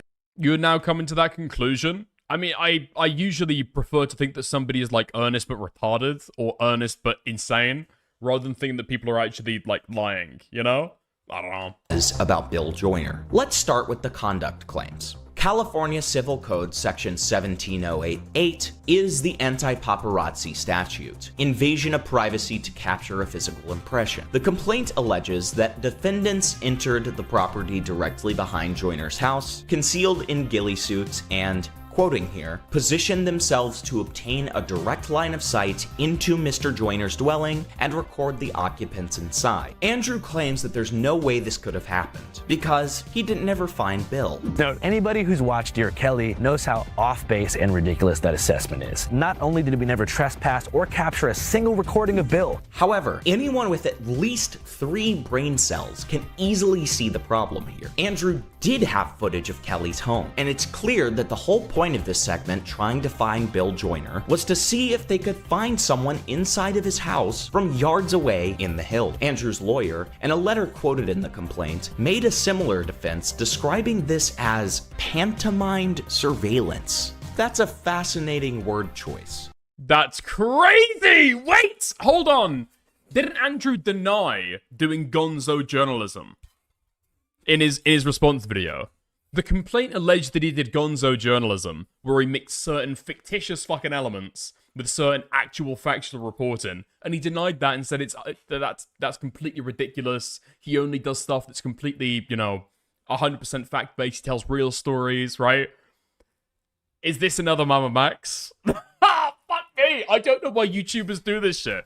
Maybe to be able to, like, fill out a fucking storyline or make something flow a little bit better. Every single fucking time, man. You've got Reckless Ben, he's got fictitious elements. You had Mama Max with his documentaries, they had fictitious elements as well. And now Andrew Callahan. Man, YouTube documentaries have got to fucking go. Have just got to fucking go. People, I think some people do look at YouTube as, like, the new media. And we're expecting YouTubers to be able to be the people to, like, step up to the plate, to be able to do some forms of investigative journalism. Fuck me. YouTubers deserve all of the bad reputation that they have. All of the judgment and scorn and looking down upon the quote-unquote legacy media gives them. They deserve all of that fucking shit. Pantomimed surveillance. Give me a fucking break.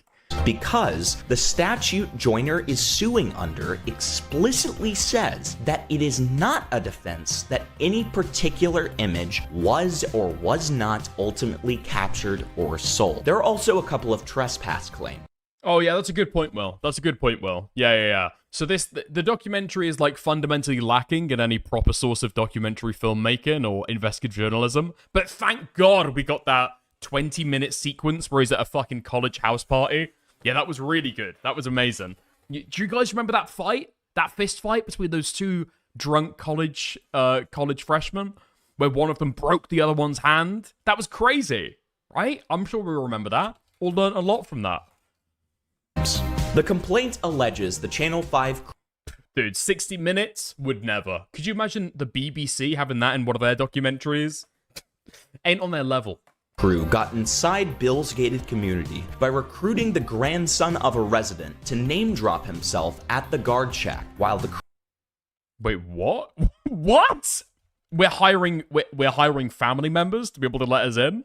Dude, is this turning into a fucking Hitman mission? What the fuck do you mean? Not ultimately captured or sold. There are also a couple of trespass claims. The complaint alleges the Channel 5 crew got inside Bill's gated community by recruiting the grandson of a resident to name drop himself at the guard shack while the crew, quote, concealed their cameras and other recording equipment as they passed through the access point. It further alleges that the grandson knew his grandfather wouldn't approve, so he asked the defendants to hide his involvement. When the grandfather found out, he removed his own grandson from the access list. None Dude!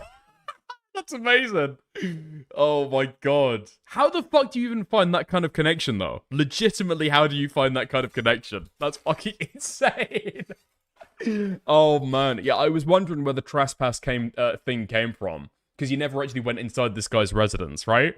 The gated community. Right, okay, that makes a little bit more sense now. None of that is in the documentary. All we see is Andrew stating he's a legal distance away from Bill's property. From as close to his house as legally possible. Unfortunately, we missed the organized scheme to get into a gated community under false pretenses using someone's grandkid as a skeleton key. Bill Joyner, we're coming out to get you. They also claim the office confrontation was similarly set up. Andrew's team were able to access an unauthorized area under false pretenses in order to get to the door of Bill's office. We do never see how Andrew is able to make it into the elevator of Bill's office, so this would make sense to some degree. Bill claims that due to these disruptions and the harassment entailed from them, he had to buy a security system in his house, and that the campaign to find him caused him emotional distress. While at first, this sounds somewhat hysterical, it becomes a lot.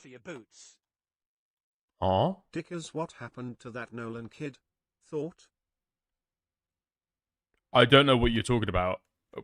Christopher Nolan? Nolan? A lot less so.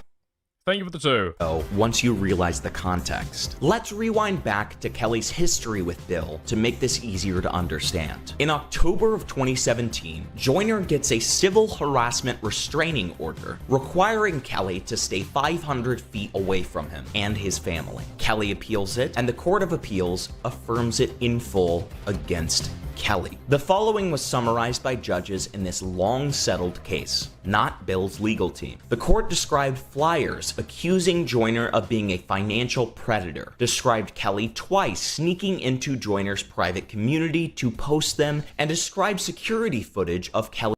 Wait, no. So he's... Oh my god. I wonder where this idea came from.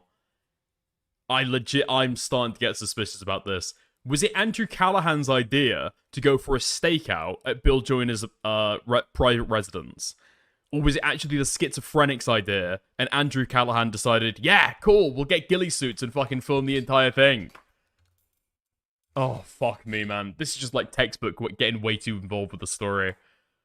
Quote, walking up to and around Joyner's house, attempting to look over the gates and into the house in the middle of the night. Even after the temporary restraining order was issued, Kelly came back and videotaped Joyner's back fence, pausing at the access points. The court concluded the totality of his conduct would cause a reasonable person non-trivial distress and mental anguish that should not have to be endured.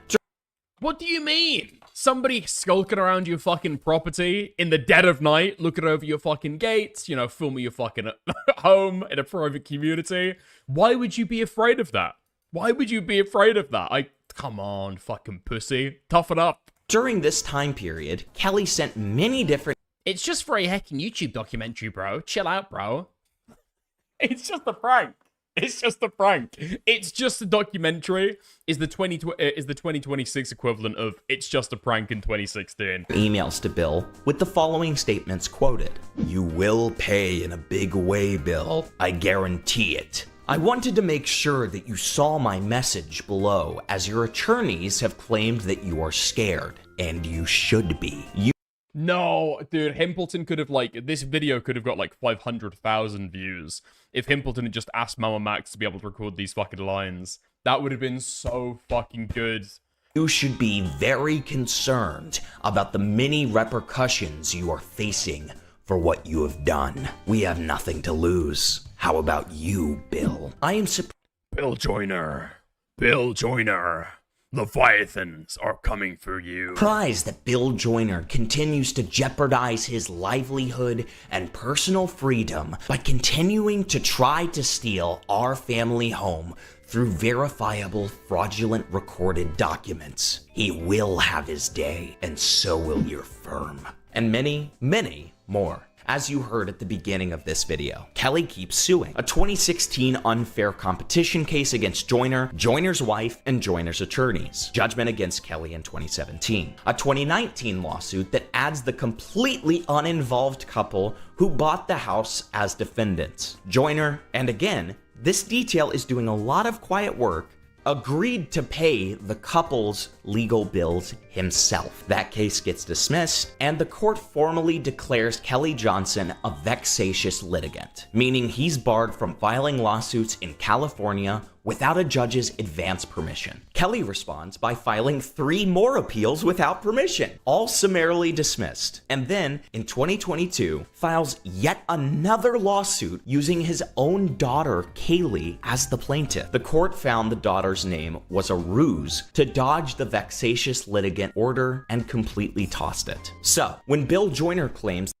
Nolan Wells' kid was at a 4th of July party with friends. Friends came back without him, and he dead. RIP. that the stunts that Andrew pulled caused him extreme mental distress, this makes perfect sense. It eerily mirrors Kelly's conduct in 2017, where the court already ruled in Joyner's favor. Andrew emboldening this behavior would naturally make Bill uncomfortable. I don't know what Andrew was thinking. Either he made the Finding Bill Joyner segment of his documentary through sheer and total negligence, or he has some sort of death wish and decided to get sued in court willingly. Now, bucket 2, defamation and false light. These complaints contain 3 sub-complaints that go as follows. That Mr. Joyner obtained title to the Johnson property through fraudulent means, including by falsifying a trustee's deed and causing fraudulent recorded documents to be filed. That Mr. Joyner stole the Johnson family home. That Mr. Joyner's conduct in connection with the Johnson property constituted criminal violations of the law. In the documentary, it's pretty clear that Andrew does not believe Kelly's theory that Bill Joyner obtained the Johnson's property through fraudulent means. However, this complaint is not necessarily talking about what happened in the documentary. The complaint Steven's just being a silly guy. Yo! I like Himpy. I hate his lack of backdrop and door frame to head ratio. It's irrational, but it irritates me. Thank you for the 5, Dan Mac. I appreciate it. No, I do like the getup that Himpy has. You know, I do kind of like the Harry Potter glasses.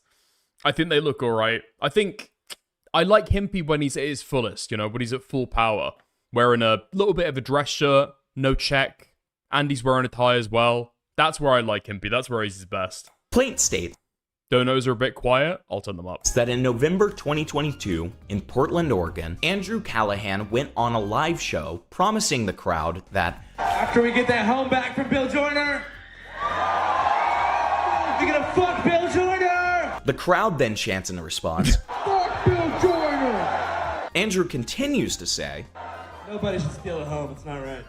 An audience member then asks a clarifying question, and in response, Callahan states, We know some things about Bill Joyner, for sure. Can you tell us anything? He didn't actually steal a home, if that's what you're asking. But he gave an unfair loan, I think. We'll figure more out in time. We're going to find him. We've staked out his corporate office. We've gone to psychotic lengths to identify and find him. But, Oh, man! That's not going to play very well in court, I don't think. We've got to psychotic lengths to be able to find this guy. Stalking? What do you mean stalking? What do you mean stalking? Oh, fuck me, man. yeah, no Bill yet. We'll get him. Additionally, during this time, Andrew Callahan posted a video titled, That is a horrible fucking clip to be floated around. I'm pretty sure that the original, the title of the documentary was something about Bill Joyner. I think it was Finding Bill Joyner before it was Saving Kelly. Patriotism, Tattoos, and Being a Shaman. Callahan states in the video, It's just crazy that you'd say that kind of thing in public, or even, I would say, saying it in public is one thing, and you can kind of quibble over that. It's not technically in a documentary, he's just saying it at a fucking show, whatever the fuck. I don't really care. But the idea that you're forming the kind of opinion like that, oh yeah, I'm pretty sure that it was an unfair loan. We'll look into it though. Like, what? On what basis do you fucking believe that? You've heard that from the guy whose house got taken away. Why do you think it was an unfair loan? Seemingly just because he said it, and his kids who were very young at the time have also repeated what their dad has fucking said. Andrew's a raging retard. I mean, it just kind of seems like that. Yeah, he's taken the word of a schizophrenic. And he's just, like, ran with it until 2 years later on. He's like, okay, fuck it. Let's go and have a look at the public record then. Let's go and have a look what's actually happened there. Description. Special thanks to Bert and Kelly J. Patriot, aka Kelly Johnson, for... Wait, what? Wait, I need to go back. Hold on. Additionally, during this time, Andrew Callahan posted a video titled Patriotism, Tattoos, and Being a Shaman. Callahan states in the video description, special thanks to Bert and Kelly J. Patriot, aka Kelly Johnson, for making this possible. They're great people and excellent sources. Check them out. The legal team seems to be arguing that from these facts, we can deduce the 4 conditions for defamation. 1. A false statement purporting to be a fact. 2. Publication or communication of that statement to a third person. 3. Fault amounting to at least negligence. 4. Damages or some harm caused to the reputation of the person. Specifically here, they are alleging defamation per se, since they are accusing Joyner of a crime, who, as we discussed before, is a private figure. In the case of defamation per se, this makes it so that there doesn't need to be as strict of proof of damages to personal reputation, and has additionally received hits to his own reputation due to the harassment he has received from Kelly and the documentary. In the case of a private figure, the fault simply needs to be negligence on the side of Andrew, and not proof of intention, although it does seem like he basically intentionally accused him of a crime in Portland, which had led to this fiasco. In either case, the status of Bill Joyner makes it so that he's in a very good position to win this defamation case if my understanding of the law is solid, and he has good evidence to back up these claims. Not only this, the case has not gone into discovery, and there are plenty of defamatory statements Kelly has made in the documentary that were never corrected by Andrew, such as Kelly yelling that Bill is a domestic terrorist, He's a financial predator and a domestic terrorist, or that he's defrauded others than himself. Maybe these claims will come out after discovery. Only time will tell. Yesterday, July 20th, Andrew Callahan released an update to the lawsuit. Unfortunately, Bill Joyner felt antagonized by the initial lawsuit announcement, and I can certainly understand why. Fuck Bill Joyner. That's not gonna happen. What's up, guys? Andrew could have presented this calmly and objectively, but I suppose that wouldn't have raised him nearly as much as his emotionally charged video featuring Crip Mac calling Joyner a bastard motherfucker. Either way, given Bill's original complaint and his history with Kelly, I doubt the judge will look very kindly at Andrew's initial video. Additionally, Bill Joyner reports getting numerous death threats of physical harm against them and their children, including some colorful ones like, "Are you going after Channel 5? I hope you and your family have 24/7 armed security, and hell awaits you patiently." Yeah, I mean, it's a YouTube video at the end of the day. You can't necessarily control everything your audience does, and I don't think merely misrepresenting the situation suddenly makes you, like, totally liable for all of that fucking harassment, you know? I don't know how I feel about that, but I don't think so. Also, the claim of defamation there, I'm not gonna, like, quibble on the fucking legal analysis, like, I guess. Me and Impleton are both laymen. But I don't know if he necessarily has to correct everything that Bill Joyner, or that Kelly says about Bill Joyner in the documentary, to be able to, like, escape, like, a defamation lawsuit. Right? Like, I think that's why I always try and fucking qualify and say, I can understand why this is being filed, right? I don't know if it's looking like it'll actually win, but maybe it's got legs, you know. I don't know. I try and hedge a little bit more. The defamation thing seems a little bit more tenuous to me. Sure, he's publishing it, right? But at the end of the documentary, if you take the work in a holistic fashion, Kelly starts to look like a super fucking, like, unreliable narrator, you know? And Andrew Callahan eventually goes and interviews people and completely undercuts Kelly's entire narrative about Bill Joyner, you know? However, Andrew does not mention any of this. He does not tell his fans to stop threatening Bill or reaching out to him. He simply frames the amendment to Joyner's complaint as trying to spin our fundraiser as more performative, sensationalist drivel, designed not to fundraise, but to intimidate Mr. Joyner into dropping his case against Callahan. The rest of Andrew's video is just teasing his newest videos and projects. He's also starting a new All Gas No Brakes website for other grassroots documentarians to get their start. So, my editor is submitting this video as a potential Channel 5 classic. Let's hope that he doesn't pull a Bill Joyner and shut down the little guy, aka the fine folks over at Himpleton Inc. Hi, I'm Himpleton. Did you know that you have rights? The Constitution says you do, and so do I.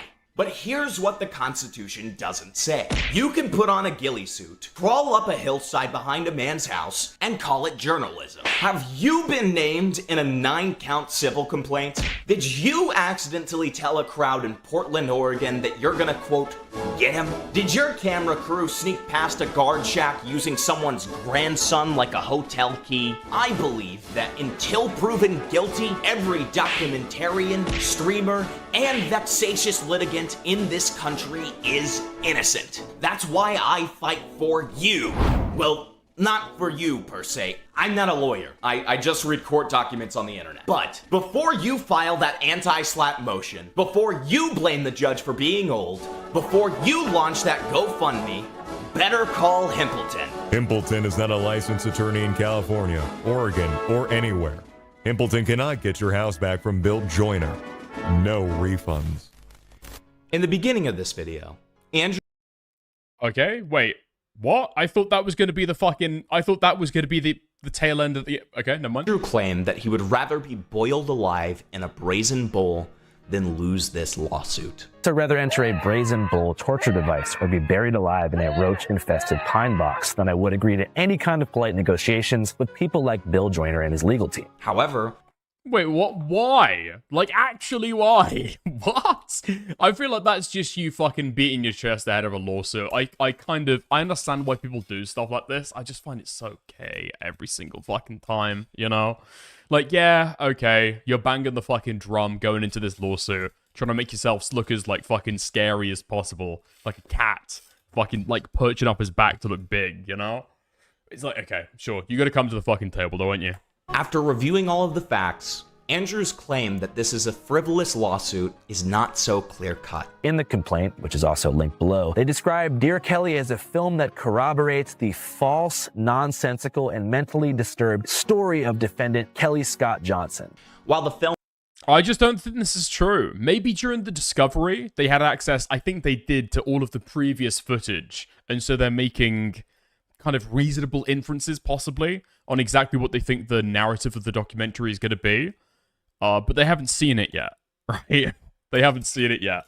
And if the defamatory statements being put out at that, like, Save Kelly documentary, I don't think that's got much legs, to be honest. The film doesn't fully corroborate Kelly's story. It does corroborate much of it due to the sheer fact that Andrew never actually presents the publicly available facts around the original second mortgage that Kelly took out of Bill Joyner's company back in 2007. and how Bill repeatedly tried to make foreclosure the last possible option for Bill to settle on. Further, Andrew indulged, engaged in, and furthered Kelly's delusions with his antics throughout the documentary. They claim that we spent 2 years stalking, surveilling, video recording, and audio recording Mr. Joyner, his family, his home residence, and his place of business. While I'm not sure if Andrew had stalked Bill for 2 years, repeatedly sending him emails, trespassing on unauthorized areas in or near his property using deceit, while indulging someone to tag along who already previously had a restraining order from Bill in the past for doing the same exact thing almost a decade prior, sounds like stalking to me. Not to mention all of the schemes Andrew attempted to meet Bill, whether it's the country club or the trip to his office. And that we traveled to California, where I actually lived at the time, specifically to create recordings intended to harass and intimidate Mr. Joyner, his spouse, and his minor children. Again, this complaint is tied to the fact that they literally had footage of Bill's house in the documentary, and they were hoping to, at the very least, see Bill or anyone else in the house on camera, which could include his children. While it first appeared that Callahan was simply reporting on the story of Kelly Johnson, it is clear that at some point the two became quite close, and Callahan has taken on Johnson's crusade against Mr. Joyner as his own. This is the most defensible position, but in a sense, it really isn't. Andrew, despite all the facts of the matter, clearly likes Kelly as a person, and at multiple times indulges in his deranged fantasies. He took Kelly's quest to find Bill from 2017 and made it his own, knowingly or not. That's all for now. I hope you all enjoyed this video. If you did, make sure to give it a like and comment your thoughts on whether you agree on our analysis. If you feel so inclined, feel free to join the members, where you get exclusive content like behind the scenes calls and streams that can't remain public for a wide variety of reasons. Plus, you get credited at the end of the video, which is always fun. I'm about to show the beautiful people who already support the channel through their membership, but before I do, I've been Himpleton, and I hope you have a great day. There we go. He defecated. Like, comment, done. There we are. I think it was good. Yeah, I think it was good. Not good, but not bad. I give him props for making the fucking video. Maybe could have been a little bit more fucking condensed, but in terms of like the overall narrative, I agree. I agree with Hempy. I think he's got a good head on his shoulders, alright? Despite what some people, smaggle-daggle, want to say, you know? They want to keep him chained up back to those sad, sad days when he was trying to interrogate ZV about their brutal childhood rape, you know? We, I think, have moved past that. The honest people, you know? The anti-snarkers. We're not raking the guy over it forever. He's actually saying nowadays, no, Himpleton's chill. I like Himpleton. Yeah. Decent video, I'll say. Decent video. Alright, nice, there we are. I don't know how much the stuff is actually going to permeate. That's the problem. I think that with the Andrew Callahan stuff, and then with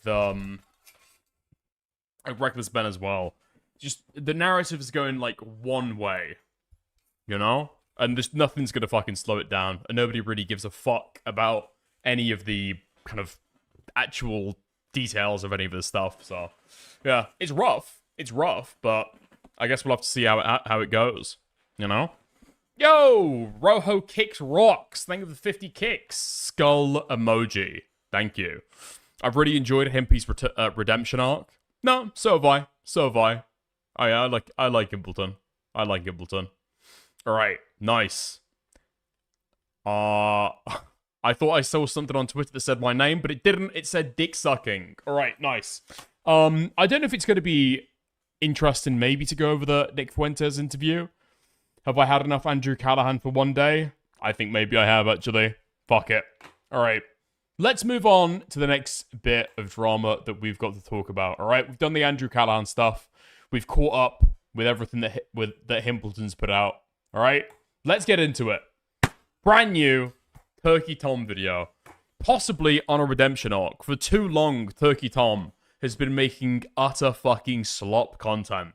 Churned out by Indonesians that he pays 50 cents a fucking video to be able to churn out utter fucking slop, alright? He has recently I believe, after, I think it was a plagiarism drama, right? He's decided to fire a lot of the guys that used to work for him, okay? And so his production has slowed down, but they've had a little bit more personality going into it, right? A little bit more personality. Well, I mean, it's drama slop, alright? So about as much personality as you can have when you're talking about Oliver Tree's death, the Watch Mojo comment crash out, and the Sykkuno allegations, you know? But no, he's tried to add his own personal spin on things. Wait, has he still got the Kirky? Has he still got the Kirky video that he made? About the, about Charlie Kirk's, yeah, there we go. Charlie Kirk's killer's Discord logs. The man who murdered Charlie Kirk. Maybe there's some kind of, you know, national-wide conspiracy of Antifa groups coming together to be able to kill right-wing figures. I mean, the hacking Trump Justice Department said it, so I don't know. Maybe there's something to it. Okay, fuck it. We're not snarking Turkey Tom. We're not snarking Turkey Tom today, alright? Riding off on the big dick energy of addressing his allegations and totally fucking winning. Let's go in for it. A little bit of spirit back into his fucking content. Let's go for the Jidion stuff. Dumbest predator catcher on YouTube. Jidion is a YouTube prankster turned predator catcher who was recently arrested during one of his sting operations. The body cam footage showed his full-blown meltdown while being put in the back of a squad car. I am a multi-millionaire. I promise you, I can take this as far as you want. Officer, you will be in a deposition and you will be arrested. While he faced a lot of scrutiny, he wisely apologized shortly after, in a video most people saw as sincere. This is genuinely, and I think what it is, genuinely... What many don't realize... That's super heckin' valid, I've got to say, you know? I've got to say, you know that a guy is being honest with you when he's saying over and over again how honest he is. Really inspires a little bit of confidence there. Nah, this video is hard to fucking tell, alright? Because Jidion is legitimately, like, a good liar and a pretty fucking manipulative person, from what I've been able to see. I don't know, I've got mixed opinions on it. I just think that Jidion knows that streaming is a huge brand risk for him. But I don't think he feels bad about any of this shit. Is that this is part of a pattern for Jidion, wherein reckless clout-seeking backfires, and in some cases, his actions directly lead to people being victimized by the very creeps he swears to target. When EDP joined my Discord when he was about to do the interview with us, he didn't join, but he found a girl in my Discord. Jidion has been getting... Let's go! Oh my god, please, I beg. Mike Klum is not going to talk about any of this stuff in the EDP documentary. I just don't fucking believe it, alright? Jidion has said that he will. I think Jidion's a fucking liar, so I'm not going to take any of that, like, seriously. I'm glad that we're stirring up a little bit of discourse about how he handled the EDP stuff. Getting himself in trouble from the very beginning of his content creation journey. It's actually why anyone liked him in the first place. After finding some virality on YouTube doing... Really? Wait, by the way, Himpleton's video is credited in the description? What no that way! confrontation is going to look like. Holy fuck, it actually was. Based. Okay. In them, he still managed to build an extremely successful and lucrative career on YouTube without getting himself into any major public controversy. However, this would suddenly change after he began streaming on Twitch. Only one day after officially becoming a partner on the platform, Jidion was suspended for 2 weeks for violating the website's harassment policy. This suspension came after Jidion saw that fellow streamer Pokimane was live and prompted his viewers to spam L+ ratio in her chat. Oh, nah, bro. Bro, I want to rate. Bro, please. No, Jidion. Pokey quickly took note of the rape. Wait, I haven't seen that clip in fucking years. Does this guy actually just say, I want to rape? Is that what he says? Viewers to spam L+ ratio in her chat. Oh, nah, bro. Bro, I want to rate. Bro, please. You want to what? You want to what? Has anybody looked for any family ties between Jidion and Shelbo? I could see some resemblance going on there, you know? Principally the huge fucking gut. Speaking of which, Jesus Christ, what happened to this fucking guy? Like, he was a little bit chunky. A little bit chunky back then, but holy fuck, he's like a different beast nowadays. I want to say figuratively, but not really. No, Jidion. Pokey quickly took note of the raid, initially doing her best to ignore it. However, as it persisted, she began hearing word from her mod team that members of Jidion's community were using the whisper function to privately message members of her chat and send hateful comments, prompting her to end the stream early. I think I'm gonna end stream because I believe that's how it works. I'm pretty sure. like as much as I can deal with this, I don't like that people from his community are whispering people on my stream. She also made remarks about the behavior before signing off, stating, "I think it's against the terms of service to do stuff like that, to send your viewers to on another streamer, because Twitch has a harassment policy. Brigading is against the rules. I'm pretty sure. I'm tired of being incels punching bag. Go be sad about yourself and insecure elsewhere." Considering his behavior... Queen, we love Pokey. We love Pokey. When it comes to shitting on Jidion, alright? Subtle fucking hint towards the TOS. Subtle fucking hint to the exact policy name. Let's go. And Pokimane standing on the platform. It's no surprise that Jidion was served a 2... Those cookies weren't expensive enough, by the way. You get a fucking steal on those, okay? I doubt she was making very much. 50 cents at most. ...week suspension. But he wasn't about to take this lying down. Instead, he continued to provoke both Twitch and Pokimane. Upon learning of his suspension, he changed his Twitter profile picture to an unflattering image of Pokey without makeup on. He also live streamed himself giving a sarcastic apology in which... Not funny. That's not funny. That's misogynistic. He pleaded with his Nubian goddess for forgiveness. I love you, Pokey! I love you! I love you! Please, Pokey. I was supposed to play Fortnite with Ninja tomorrow. Jidion... Dude, I thought that Pokimane was insanely fucking, like, calm around the around the Shelbo stuff. And now I'm starting to realize why. She's had to deal with the exact same stuff from another Black Schizo before. Holy fuck. Also attempted to get his own personal movement going, compelling Twitch to lift their suspension with a viral Twitter hashtag, #TwitchFreeJidion. Unfortunately for him, there was also a massive wave of backlash against him, as many described his behavior as misogynistic and hateful. The pressure was building, and ultimately Jidion had to accept his situation and concede defeat. On a serious note, I'm gonna take this L, because what I did really was TOS, but that comeback stream is going to be something pressure. Love y'all boys, banger dropping Sunday. The following day, he posted a tweet claiming that he didn't want to rely on negativity to be successful. I don't like petty Jidion. See y'all on Twitch in 13 days. I don't need this attention to grow. Gonna speak to the Pogger community when I'm unbanned. Until then, we back to where we started. Unfortunately for Jidion, the damage had already been done, and he would never be able to stream his return, because he was permanently banned from Twitch. He tried to appeal the decision, but was ultimately rejected, with Twitch stating, "We do not unsuspend accounts for this level of abuse." Having expended all of his... Jesus Christ. Holy shit. I'm guessing there was something that did happen on the Twitch Whisper side if Twitch is taking that strong of a fucking stance. Holy fuck. It might be Jidion's character as well. Like, Twitch looks into a lot of other stuff that people don't usually expect when they're handing out these fucking bans. If somebody else did the same thing, or some no-name did the same thing, would they get a permanent suspension? I don't know.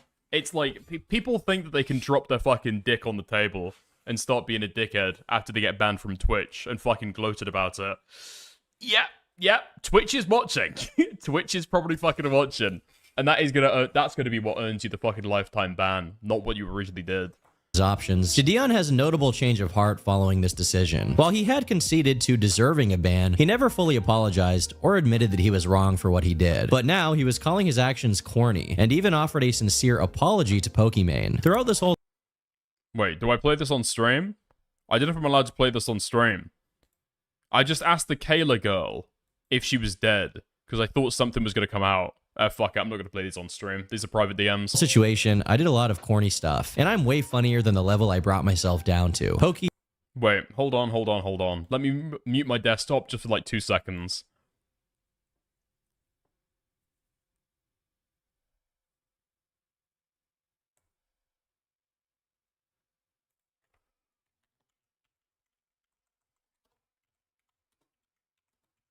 Okay.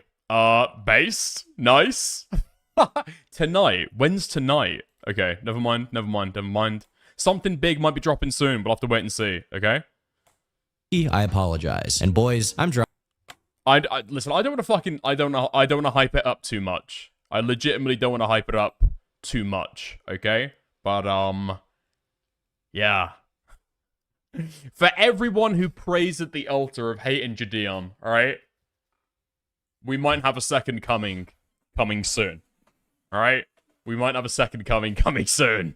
dropping it, so I'm asking you guys to as well. The two eventually reconciled a year later, Tonight's tonight. Yeah, I know, but it's like with the time that it is currently, I don't know what time zone different people are in. So is it the 29th tonight or is it the like 28th tonight? You know? Collaborating in a video where they ate fried chicken. Ultimately, a wholesome conclusion to the situation for both sides, particularly Jidion, who managed to come out of the situation redeemed. However, this situation would not be an isolated occurrence. In fact, it serves as the blueprint for the Jidion cycle, where he does something inflammatory, faces backlash, doubles down, then faces consequences, apologizes, and ultimately learns nothing from his mistakes. What's more is that he's consistently rewarded for the behavior in the form of views. Jidion continued to wreak havoc at every opportunity afforded to him for the foreseeable future. In March of 2022, he attended a Minnesota Timberwolves basketball game and got a haircut while sitting courtside. The gag was relatively inoffensive, and it was ultimately shared on both the team's and the NBA's official social media accounts. However, he would continue upping the ante with every successful stunt. A few months later, he tried a similar gag at the US Open quarterfinal, resulting in him being confronted by security and removed from the venue. Things became slightly more serious in 2023 when he disrupted a class at the University of Houston and mocked a deaf student communicating with sign language. He was subsequently arrested and charged with criminal trespassing while he was streaming. Rather than taking the situation seriously, he asked the officer if he could take a picture with him for the thumbnail. Well,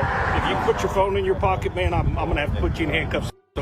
Is it cool if I get a thumbnail? A who? A thumbnail? Before you put the handcuffs on? Well, I'll let you do that once we get to the station, okay, bud? Okay. These are just some of the many controversies he found himself in, not limited to his removal from other sporting events for unnecessary disruptions. For the most part, there were Nothing ever happens. Okay, sure. Nothing ever happens. Nothing ever happens. Listen, I've been waiting on this for about a year, I think. But I've been told that it's dropping tonight, so we'll see. little to no consequences for Jidion, and many positive benefits to be reaped from behaving this way. But the deeper he fell into his obsession with views and clicks, the worse he became at making sound decisions for his own personal reputation, and for the safety of others. Everything I've documented thus far, while some of it is arguably shitty, none of it is that bad. And it could all probably be chalked up to Jidion being an immature dude who got famous in his early 20s. However, this behavior ultimately culminated in one of the biggest blunders in the history of content creation.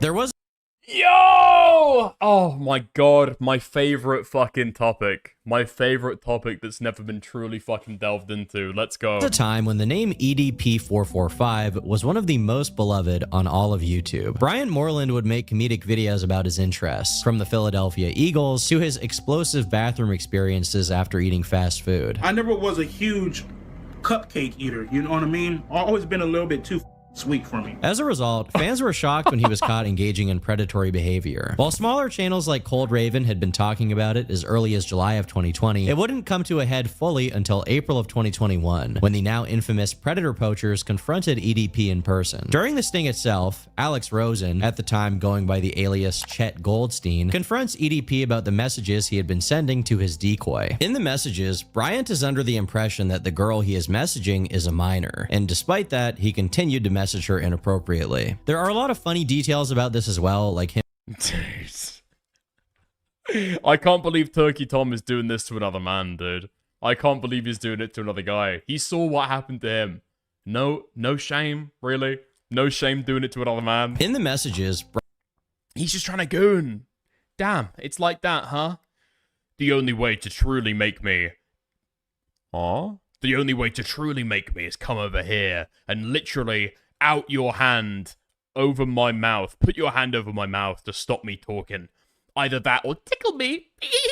Dude, what the fuck? Is this how this guy would be flirting with a fucking, like, an adult woman? Like a woman his own age? Like, I think this a lot. When you catch these guys, like, DMing back and forth with kids. When they turn out to be fucking, like, pedophiles or whatever the fuck, right?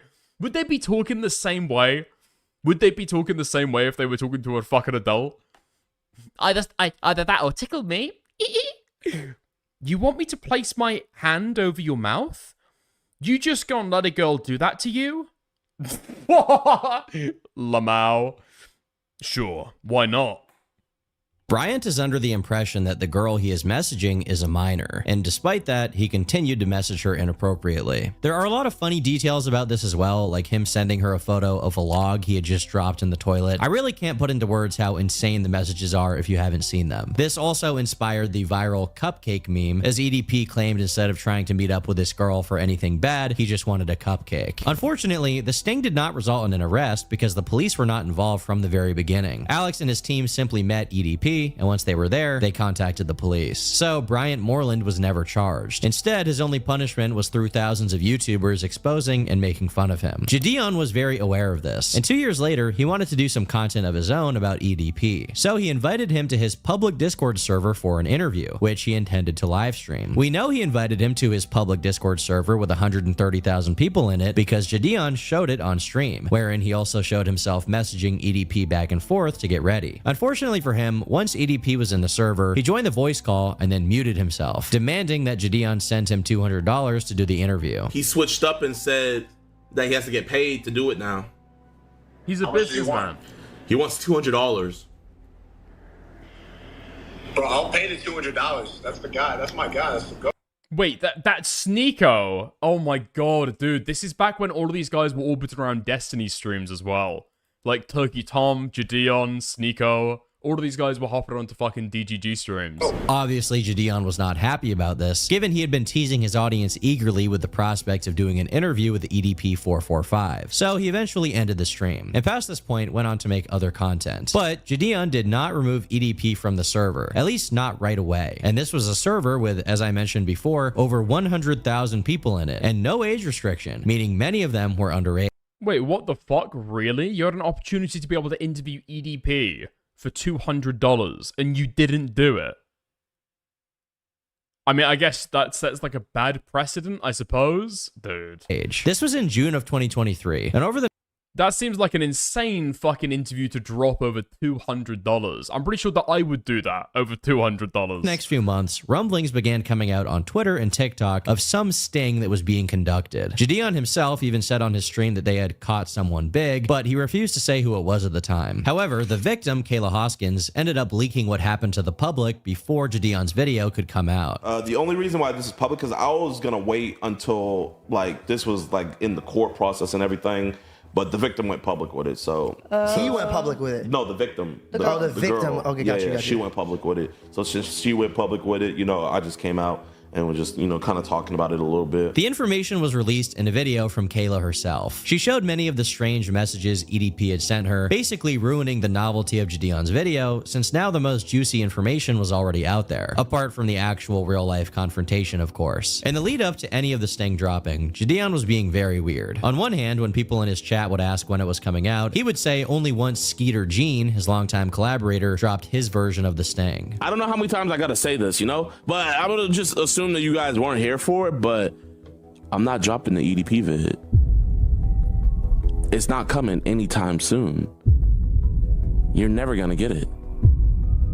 Unless Skeet drops it. For some reason, he wasn't eager to release this video. At the same time, when people mocked him for the initial interview being a failure, he would post on TikTok to own them, basically, saying that in the end, they got him in a sting. Interview has to have been the biggest failure in all of... So you guys know it's not CGI. Well, the sting was eventually... Dude, what the fuck? I didn't watch... I don't think I remember this. I actually don't think that I remember this.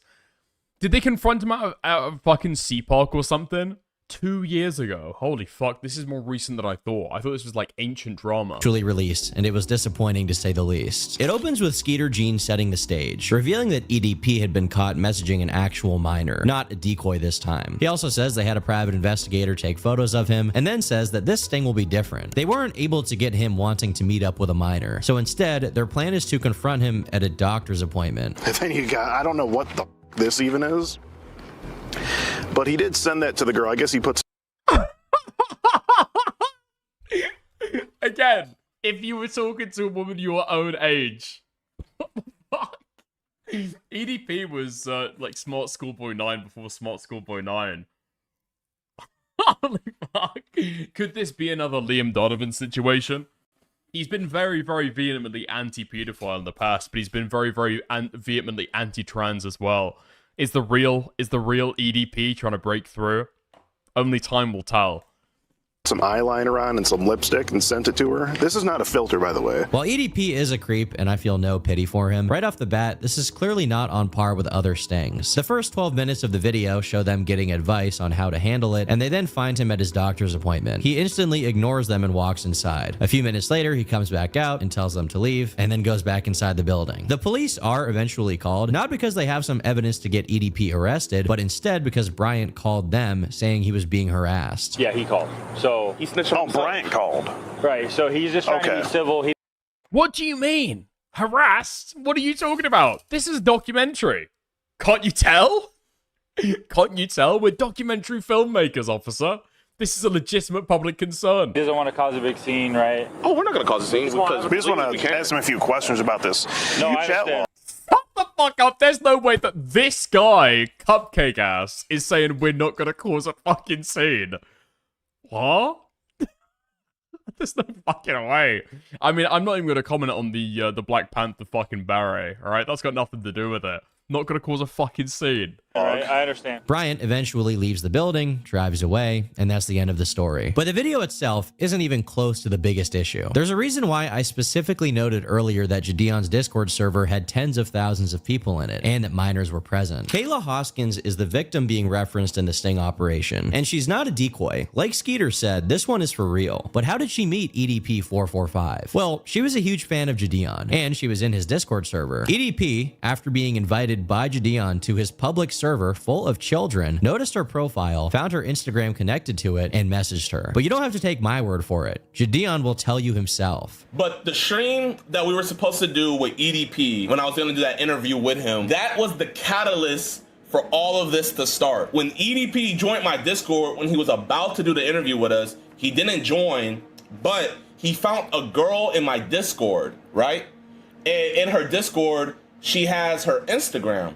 So EDP, being the Rizzler that he is, he slides into her DMs and he initiates contact with her. To be clear, Jidion, on a live stream that hundreds of thousands of people have watched, publicly admitted that he knowingly invited one of the most infamous creeps in YouTube history to his own Discord server full of children, wherein someone was then victimized. He goes on to say this. Yeah, don't worry, guys. Don't worry, okay? Just give it a few weeks. Just give it 2 weeks, and Mike Klum is going to completely vindicate Jidion, alright? He's going to explain everything that happened. Makes him both happy and sad at the same time. I'm sad to report. No, actually, I'm happy / sad to report, but he slid in an actual girl's DMs. Like, no joke. The girl is legit 50 years old, and he slid in her DMs. I'm not gonna lie. I low-key put EDP on, chat. I'm sorry. I two-mans with EDP. If it wasn't for me trying to do the interview with him, he would have never found her Discord, and he would have never found her IG, so... I honestly could not... This guy is inordinately fucking excited about a fucking minor being rizzed up and sexted by EDP. What the fuck are you doing, man? This is, I remind you, supposed to be a horrific crime. He's a pedophile, right? He's a fucking creep. Yeah, this guy's found another cupcake. Yeah, let's go, boys. Let's go. I'm over the moon. Fresh meat to feed to Jidion. I guess he likes the snow bunnies, eh? Yeah, let's go. How to put it better myself. Jidion invited this known creep to his Discord server full of minors. One of them was then taken advantage of, and Jidion made a video about it. I don't know what this is called, but to be honest, describing it that way sounds bad enough. In the best possible interpretation, this is the most irresponsible thing you could possibly do. Clearly prioritizing clout and content over protecting people from a dangerous individual. He continues joking about it. While I'm definitely not one to cry about people poking fun at a serious subject, to me, these wisecracks speak to the fact that Jidion does not grasp the gravity of what he's admitting to here. I don't know. I could read it like 2 different ways, right? Talking about something irreverently, it is what it is. But that's not what Jidion does, right? He tries to present himself as earnestly, caring about kids who actually thinks that, pedos are bad. Kids getting fucking raped are bad. This guy seems over the fucking moon about it. Maybe I'm slightly biased over the allegations that I've heard and seen some evidence towards. Not conclusive, right? that Jidion was more intimately aware of a lot of the stuff that was going on, and that he was coaching this girl through talking to EDP, right? It wasn't just the idea that this girl happens to be a victim and happens to be, you know, getting into the DMs with EDP. Apparently, Jidion was, like, coaching that along and prompting her to, like, carry on talking to him and stuff like that, right? It's just totally fucking insane. But, you know. So him being, like, excited here, this isn't him joking about it or not taking it that seriously. He is legitimately excited that EDP is messaging this 15-year-old girl because he knows that it's extra content for him. And he knows that he's got a fucking monopoly. Tom covers that. Oh my god, let's go. I'm not gonna lie. When I found out that he found her from my stream, this was like,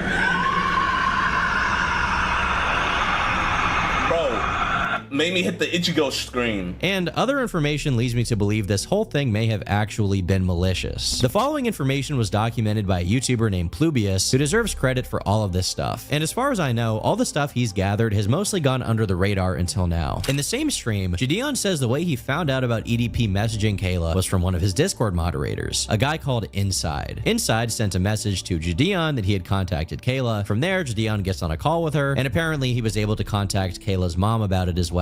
He then says he hit up Skeeter Gene, his longtime collaborator, to prepare for the sting. Skeet sets up all the EDP catches that we do. He does all the work. He initiates all the contact. He does all the work. All I do is just show up and record. I could have took this for myself and been like, you know what? I don't want anybody else to be a part of this. I want this to be me, myself, and I. But I literally was talking to myself. I was like, I can't do that.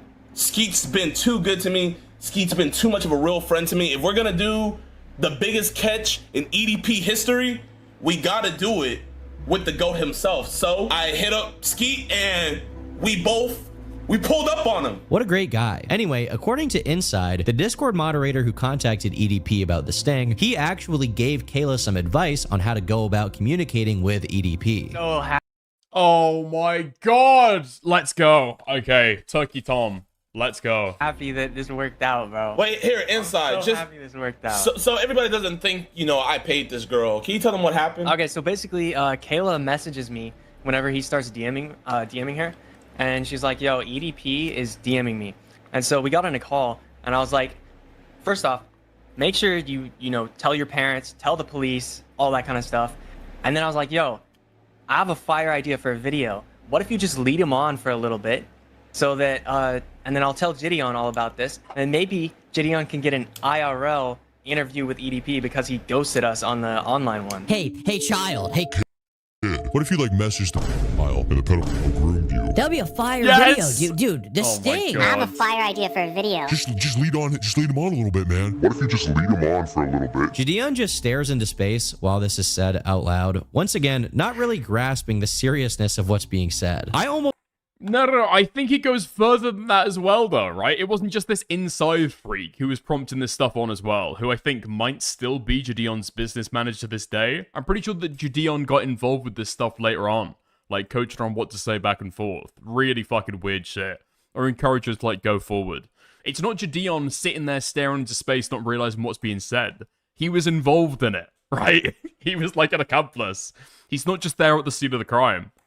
Almost can't put it into words how irresponsible this is. When stings are conducted on creeps, it's always viable to use a decoy, a person who is an adult posing as a child. This is because adults are less likely to be traumatized or manipulated by the creep in question. And by using a decoy, you prevent a kid from being harmed. But Inside admits it here. He encouraged Kayla to lead on EDP and keep talking to him, which, in other words, means he told this victim to continue messaging the most infamous creep in YouTube history because it would be good content. I have a fire idea for a video. What if you just lead him on for a little bit, and then I'll tell Jidion all about this. Maybe this isn't true and Inside is lying to make himself look worse, but Jidion just sits there as he says this and doesn't disagree at all. So to me, that says everything. Not only that, but Kayla... I mean, Kyla, whatever the fuck her name is, right? Kyla said this, Inside said this. Has Jidion even denied this? I don't think he has. Claims that Jidion and Inside and whoever else was involved advised her against going to the police because they wanted their content to be better. They weren't. Wait, what? Oh, fuck. No, this is coming back to me now. I vaguely remember about this. Yeah. Because they didn't want to lose it to the police. They didn't want to lose it to the police, like it's happened with other stings before for them, right? Because sometimes if you say this to the police, the worry is that the police are going to take it over and say, stop doing what you're doing, we'll take it from here. And that's what they were worried about. Allowing me to go to the police station 2 months prior because it would have ruined their content. Now, I have no evidence that this specific claim is true, and as a result, I'm not going to take this one and run with it. With that being said, EDP is not known to be bashful, to say the least. He's a I mean, yeah. So a lot of this stuff, like I've been saying so far, right? A lot of this stuff isn't definitive, right? Got no conclusive proof of any of this stuff. That's why I'm excited for a video that may or may not be dropping soon. So we'll have to see. Apparently a lot of those texts, well, okay, I wouldn't say anything else, but yeah. a nasty, freaky guy. And as Jidion himself acknowledges, EDP was sending Kayla explicit content. He sent DPs to a 15-year-old girl. Not just that, he was making threats of violence towards her. This was revealed in her video talking about what EDP had said to her over text. If shit goes wrong in any way, shape, or form, give your soul to the Lord. He literally sent a voice memo saying, like, if this is a setup, I'm gonna air you and everybody else out. And so we were on high precaution whenever we conducted the investigation in person. I know it's all a little... Conducted the investigation in person. This guy talks about it like he's so fucking self-serious with all of this shit. He's not self-serious at all. Like, the stuff that he's saying, at no point do you decide, fuck, this is getting really, really fucking hot. Okay, yeah, stop talking to this guy, alright? But you're not gonna get involved in this anymore. Because you just know. This girl's got, I don't know, like an Instagram, a fucking YouTube connected to a Discord Discord. I think she's released videos talking about commentary and stuff like that. And then she's going ahead and she's, getting involved, excited by the idea of content creation. There's like a huge perverse incentive that you're creating there for some kid to go along with whatever the fuck you're saying, saying what you want to happen, right? Making this fucking video or whatever. Because they want to be involved in the content. Because they want to be, like, interacting with their, like, biggest star. It's the exact same shit that Jidion's got caught for recently with those kids that were riding around on their fucking bikes. Jidion will use kids to be able to go and interact with dangerous people to be able to generate content. He's been doing it for years. He's been doing it for years. And the Kyla situation with EDP is the one situation that he's not even taken fake accountability for so far, right? He's like, put up his fucking hands. Yeah, okay. I shouldn't have told those guys to go into the fucking McDonald's with my recording equipment. Yeah, I did kind of put them in the firing line, okay? Yeah, those kids on those bikes. Probably shouldn't have told them to go after and find the guy who's just been throwing bricks at people. That's kind of an L on my part. Never said anything about the Kayla stuff. A little bit funny because this is EDP. Do you think whatever is being said to drop later is because of Tom's drop? It could be. It could be. Wouldn't surprise me. P445, but at the same time, it's been in the works for a while though, so I imagine. I don't know if whoever's going to drop this is dropping it after Tom's video, or if they've had some like direct, conversations with Tom. I'm not sure. This is a creep who has already lost everything and has shown off his massive gun collection before. He almost has nothing to lose. It's not out of the realm of possibility that he would have figured out where this girl lived, hunted her down, and done something horrible. And yet, according to Jidion's top guy, he encouraged her to keep messaging an actual creep. They encouraged her. I could be wrong, but there might have been an idea floated of at some point about this girl coming along to the sting on the day. Right? It's the idea that this guy's going to be fucking violent. He doesn't need to track her down. Find a fucking house. What's the point of that? He's going to go straight there to the sting. Maybe he's fucking armed and loaded, right? Insane. It's insane how this stuff was carried out. And the idea that some people are holding up Jidion on the same light as, I don't know, Schlepp or Chris Hansen as a pred catcher. Fucking ridiculous, man. This guy's never cared about kids. It's all been content all the way. Her to keep messaging him while receiving explicit photos. Why? I have a fire idea for a video. It was for content. During the situation, Jidion stated he didn't want the sting's existence to be public knowledge before charges were pressed against Bryant. But once it was out there, he maintained that he had done it the right way and that EDP would be facing criminal charges. Eating at me like so hard. Yeah, I think the most important thing is actually getting justice as opposed to like the content of it. So hopefully this leads to... I dropped it too, but I'm most likely probably going to be going to court with her because... Oh, what? Wait, what? Yeah, so like I'm kind of like involved with the case now. Like the authorities, like they have my number and everything. They haven't contacted me yet, but Yeah. Well, here's a shocker. EDP was never arrested. He was never charged. In my opinion, Jidion should be the one in court for inviting this creep to his Discord server full of minors, allowing one to be victimized, and then trying his best to make content out of it. Ultimately, I mean, how the fuck are you gonna try and spin that in court, you know? Yeah, this pedophile did this horrible fucking crime of DMing and sexting with this kid. Me? My involvement? Oh yeah, I just encouraged her to, like, carry on the conversation. So he was predating on her, and I encouraged her to continue being... I'd like to plead the fifth, please, I think. I'd like to plead the fifth. Can I get off this stand? Getting involved in this court case was a huge fucking mistake. Can I go home before I end up in a fucking cell? Please. Yeah, you're gonna get charged with a fucking accessory, right? I can't imagine there's no way that he get fucking scuffed for any of this stuff. There's got to be, like, corruption of a fucking minor or something. I'm not going to pretend this is definitively fucking illegal. All I'm going to say is that I would not be admitting to any of this stuff in public if you've done any of this stuff in the background, you know? he didn't get what he wanted. Instead, Bryant Moreland did. Instead of talking to a decoy, Jidion gave him the chance to talk to a real teenage girl, and then botched the investigation so hilariously bad that he somehow got away with it again. Good work. There are some other inconsistencies worth addressing as well. For example, Jidion initially stated that EDP sought out Kayla in the first place. He slid in an actual 50 DMs. She showed me the chat logs and he messed. Ghislaine Maxwell, you're being way too fucking harsh, man. First, it's the age play allegations. Now this coordinated strike to defend his pedo confederates from Jidion. Tom is clearly team pedo. You don't get it. Listen, you don't fucking get it. Maybe you can go the, what the fuck was that guy's name? Who's the bald guy? D'Angelo Wallace. Maybe you can go the D'Angelo Wallace with this stuff and go for the racist angle as well. All I know is that Turkey Tom is doing full-on night rape against Jidion, and I'm fucking loving it. Message her first, so. But according to this comment that Inside left, Kayla apparently sent messages to EDP first. Several of her friends contacted us afterward and told us, Morale, I love you. Send the Morale edit to me, okay? And I'll watch it after. I'm fully locked in on this fucking EDP content. I've been waiting a year for it, okay? That Kayla had shown screenshots that showed her hitting up EDP first. She basically begged us to let her be a decoy for a video for clout. This obviously stands in stark contrast to what he said on Jidion's stream, and it makes me think he probably just lied here to cover his tracks, because in his mind, if Kayla messaged EDP first, then ultimately he was just taking what was presented to him instead of encouraging her to maintain contact. Either way, he and Jidion... I just don't know how you're getting this involved in this kind of case, and you're not saying, okay, send me a full export of all of your conversations so far. I mean, never mind the fact that you're talking to a fucking 15-year-old girl, and then you're trying to publicly shame her for... She's a clout whore, bro. She's a clout whore. She's supposed to be your fucking CSA victim. What are you fucking talking about? There's more to this story that isn't public, but there's more to it than both me and Jidion know about. Kayla apparently sent messages to EDP first. Several of her friends contacted us afterwards and told us that Kyla had shown them screenshots that showed her hitting up EDP first. She basically begged us to let her be a decoy for a video for clout. That's part of the reason Jidion never released it, because she misled us on details and then made a video about it.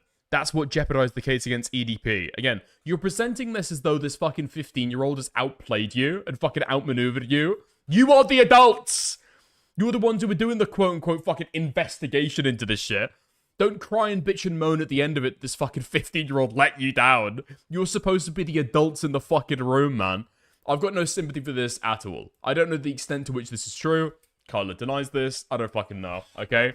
But even if it is true, these guys are still total fucking losers, man. Lied here to cover his tracks, because in his mind, if Kayla messaged EDP first, then ultimately he was just taking what was presented to him instead of encouraging her to maintain contact. Either way, he and Jidion still look pretty bad. All of this was being covered by Plubius back when it happened, and he himself even managed to talk to Kayla about it, who also released a video wherein she reiterates many of the same points. Unfortunately, it never got any mainstream attention, mostly because Jidion was still considered to be in the good graces of the YouTube community. community. But make no mistake, Jidion has no business doing predator catching content. He had no business doing it in 2023, and he has no business doing it now with thumbnails like this. What is this? But I'm getting a little bit ahead of myself. Everything I just mentioned happened when Jidion was still at the peak of his popularity, and given he faced little to no backlash, he just continued making content as per usual for a few weeks. Jidion announced the EDP sting on stream on September 3rd, and by the 22nd, he had posted "Turning My Life to Christ." In it, he says he's become far too focused on clout and popularity, and that his pranks no longer align with his mission, making the world a better, more positive place. He cites one specific incident in which one of his videos cost people their jobs as the reason why things need to change. And I got the prank done, got millions of views off of it, so many people giving me props. But what a lot of you guys don't know is 3 people lost their jobs because of me. Because I lied and was saying that I worked there, I got 3 security officers fired that had been working there for years. All because I wanted to play a practical joke. All because I wanted to entertain you guys. And that's evil. He went on to remove all of the most popular pranks from his channel and says he would be focusing exclusively on a new channel called Jidion, where he would... Oh my god. I think I've spoken about this before when I've been covering Jidion on stream, right? About the 6 months. About the 6 months that he decided that he was going to dedicate himself and his online platforms to God. Spread the gospel to his fans. At the time, his audience was surprised, but ultimately commended him on his decision. Given Jidion was a massive YouTuber before he quit, he certainly had enough money that he could live a more low-key life and invest his time into his spirituality, but it didn't last long. It's been a minute, you know, it's been a minute. It's been a minute. There's no reason to talk about why I've been gone. You guys all know and stuff, but I know the real question is, why are you back, Jid, after all this time? I'm not gonna lie, Uncle Sam came around and your boy needs to start making that funny money. You know what I'm talking about? You know, I gotta start making that funny money. While he jokes that he's coming back for money, he then says that he missed his fans, which is probably the real motivation in a sense. Considering how big his channel was, he easily made millions of dollars. So the real motivation was definitely boredom, or maybe even withdrawals from being without clout for so long. With him officially returning in full swing, pranks ultimately remained a part of his past, as his content took a specific focus on 2 things: streaming and predator catches. As I've already established, Jidion is extremely irresponsible with these catches, prioritizing clout over justice. And ultimately, those posted after his return would be no different.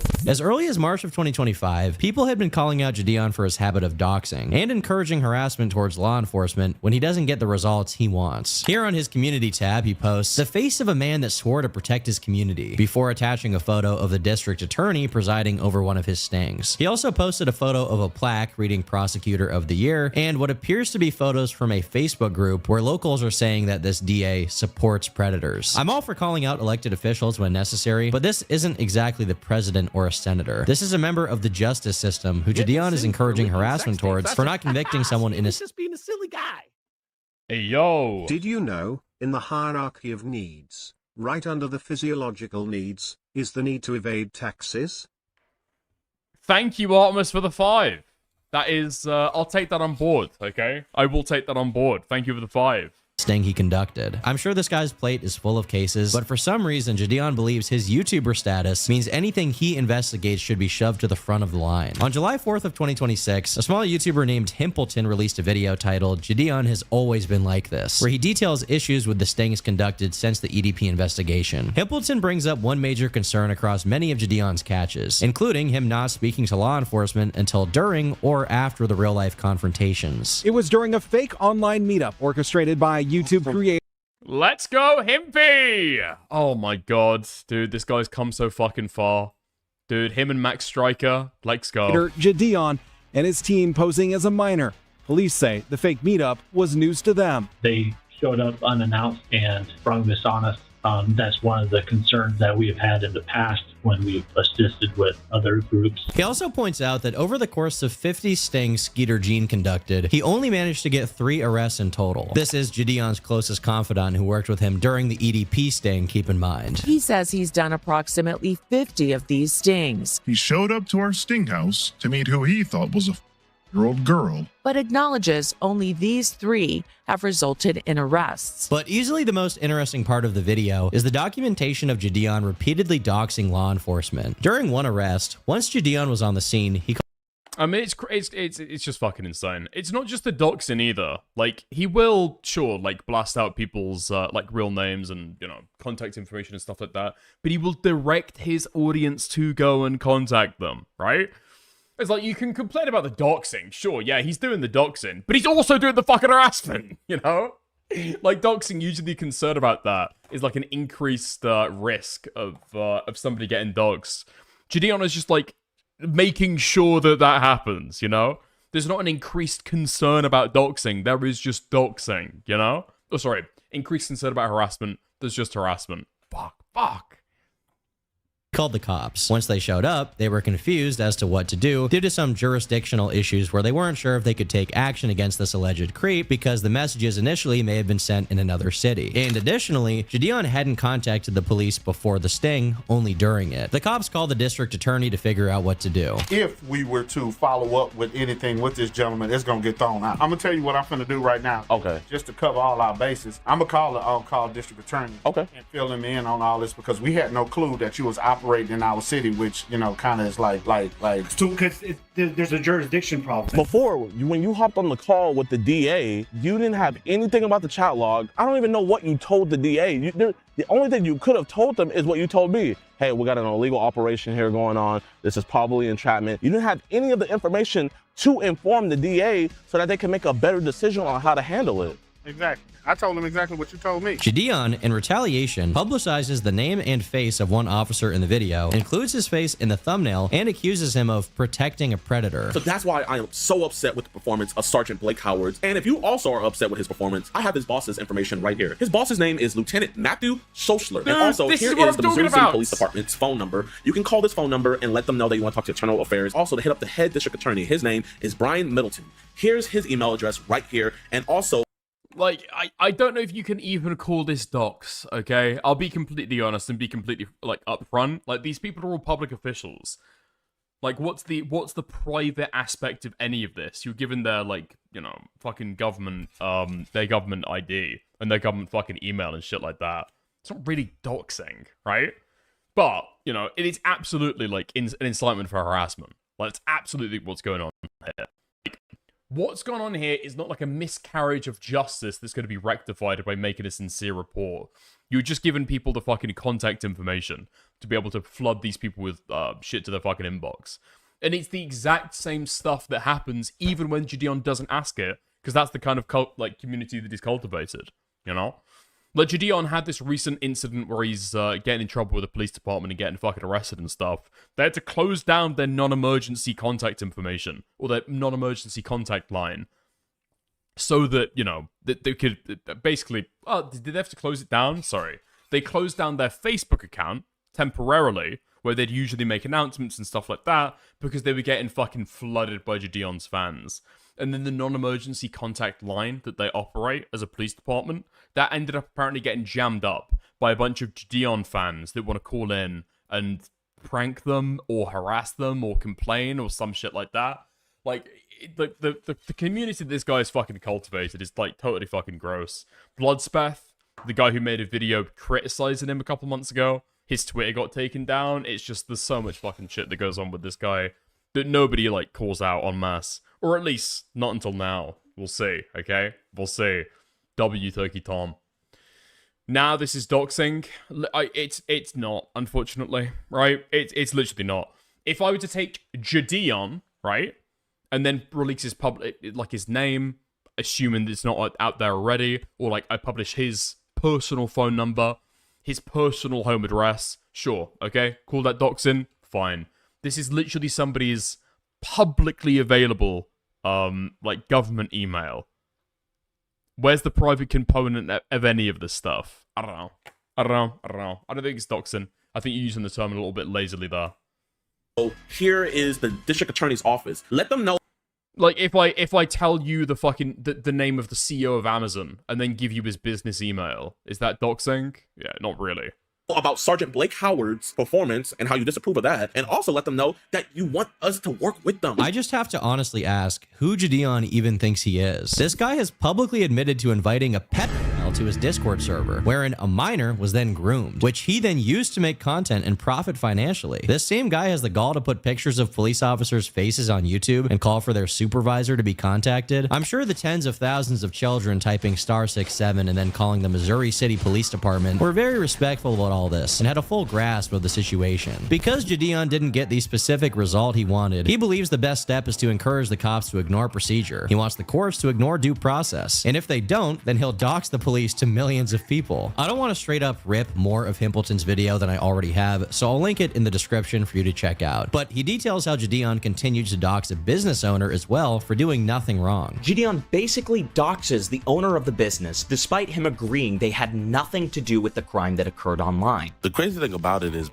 the overseer and the director of the Volleyball Academy Club, and he was already caught up to speed on what was all going on. But he wasn't too happy that the parents were about to come outside and see this whole fiasco. So as the director and protector of children, he had to clean up the mess before the parents came out. I'm gonna need you to remove yourself from the front. In the wake of the more recent controversy around Jidion, a post was made to Pay Money Wubby's subreddit, where the user describes how a city official was harassed as a result of his videos. I work high up in a city government where Jidion came through and pulled one of his famous stings and got into it with our police department. While he was not arrested or anything, sadly he did pick a fight with a supervisor at the police department and subsequently doxed him to his audience. While I am by no means a fan of the police, having seen the insane amount of threats sent to everyone connected to this person, including family, kids, coworkers, etc., I do have empathy.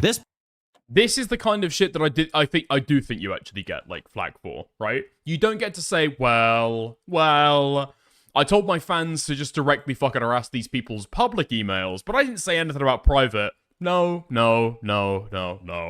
As soon as you want to be like some kind of gay online vigilante and start directing people to start doing actual harassment, spamming people's inboxes, spamming people's fucking phone lines, I think extra steps that people take, I think you do kind of become culpable for that, right?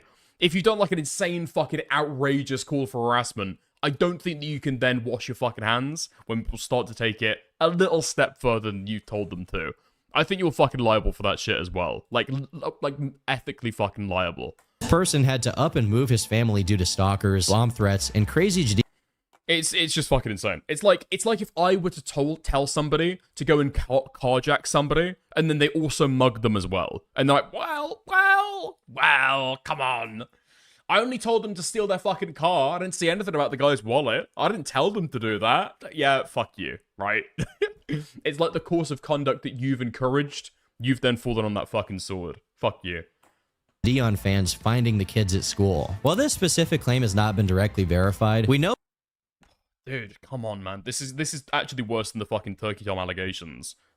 Light mode in a fucking YouTube video? Please. Know for sure that Jidion fans have sought out the social media profiles of law enforcement to pester them, based purely on Jidion's expert understanding of US legal code and nothing else. Since early 2023, Jidion has concentrated his sting content under the name EDP Watch, a name that's kind of ironic considering what I know now, but whatever. It even has its own paywalled website where Jidion advertises that you can pay him a monthly subscription to hear what these creeps want to do to their victims. Do you want to watch EDP Watch episodes early and completely uncensored? Do you want to listen in on these disturbing one-on-one calls we have with these monsters? Do you usually like rub your or deep? On May 12th of 2026, Jidion released his.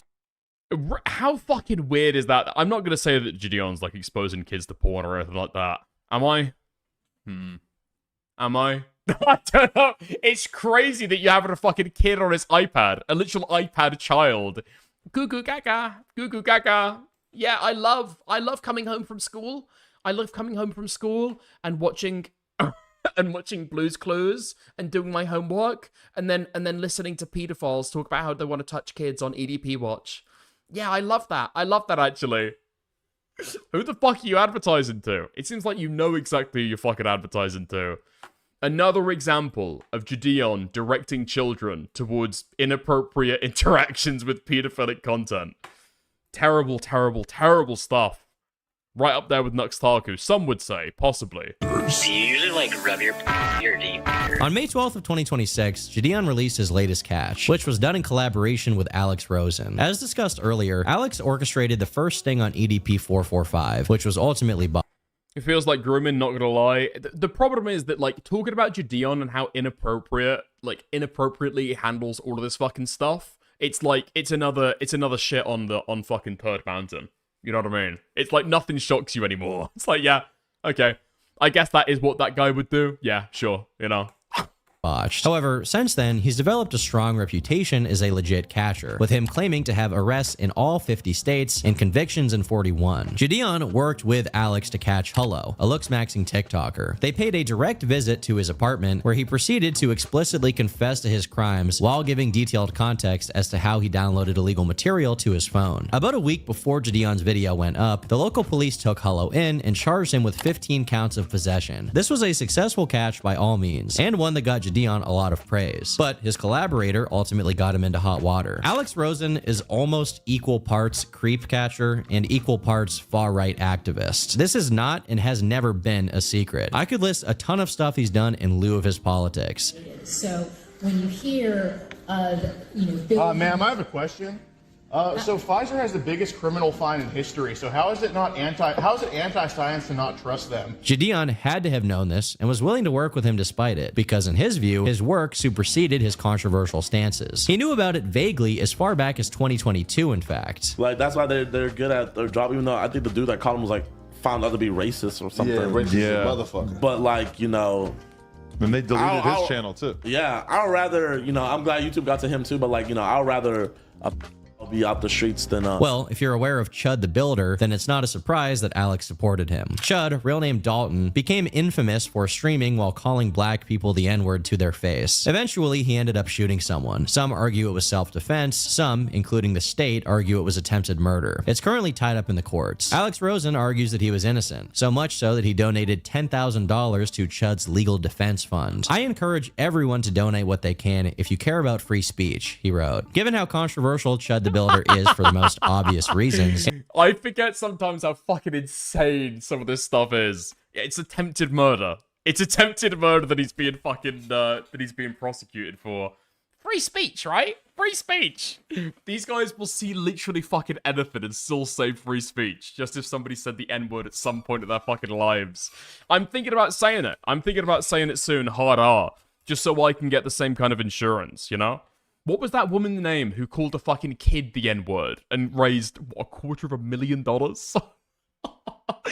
It's insane just how hard you can cash in on this stuff. About free speech, he wrote. Given how controversial Turkey Tom talking about, what? Turkey Tom talking about pedophiles or pedophile hunters or conservatives is sort of a glass house situation. Careful with them stones. Babka, can we not just celebrate him? Can we not just celebrate him one time? Fucking hell. We've got Turkey Tom night raping the fucking pedo catchers, and you can't even be happy for a second. Oh, not Shiloh Waters, Shiloh Hendricks. That's who I'm thinking about. Yeah. The Builder is for the most obvious reasons, and the fact that Jidion has a lot of viewers who hate him, he started facing backlash for working with Alex. This mounted in Jidion posting a video announcing that this would be the end of their work together. But then he did something even a step beyond. He went and donated $10,000 to Chud the Builder's bond so that he can be back free on the street. And I just cannot tolerate that, and I do not respect that, and I have to make a stand. But as many people pointed out, this response is extremely disingenuous. Alex Rosen is not just some casual right-wing dude. He's been openly far-right for his entire career. Jidion frames it like he was naive in choosing to hang out with Alex because he thought he would change. Now, also, I want to take a... It is fucking crazy. And then Ethan Klein made like the exact same statement when he had a falling out with Hassan. If these guys, I don't fucking get it. If you want to get involved with somebody with crazy fucking extreme politics, just do it, okay? Those people are probably fucking insane. They're probably interesting personalities, and they probably generate really fucking fun content, okay? I'm just gonna, like, up front, let's be fucking honest about it. They're probably really interesting people. But at the same time, you know who the fuck they are, right? You know who Hassan is. You know the kind of thing that he fucking advocates for. You know who Chet Goldstein is, right? Alex Rosen. None of this is a fucking surprise. The thing is with Jidion, though, is that he's kind of split down the middle half and half, right? And so half of his audience comes from this, like, predcatch stuff, and they're, like, Alex Rosen types, and they come from these other kind of communities, right? And then the other half of them are, like, the WL community, come from Sneeko and are predominantly black, you know? And so he's separated between kind of, people who don't really give a fuck about racism that much, just want to see pedos being tortured, and then black people, I guess, who are interested in, like, crazy fucking social experiment prank content, who've transferred over and now enjoy Predator Catch, you know? So it perfectly fucking split his community.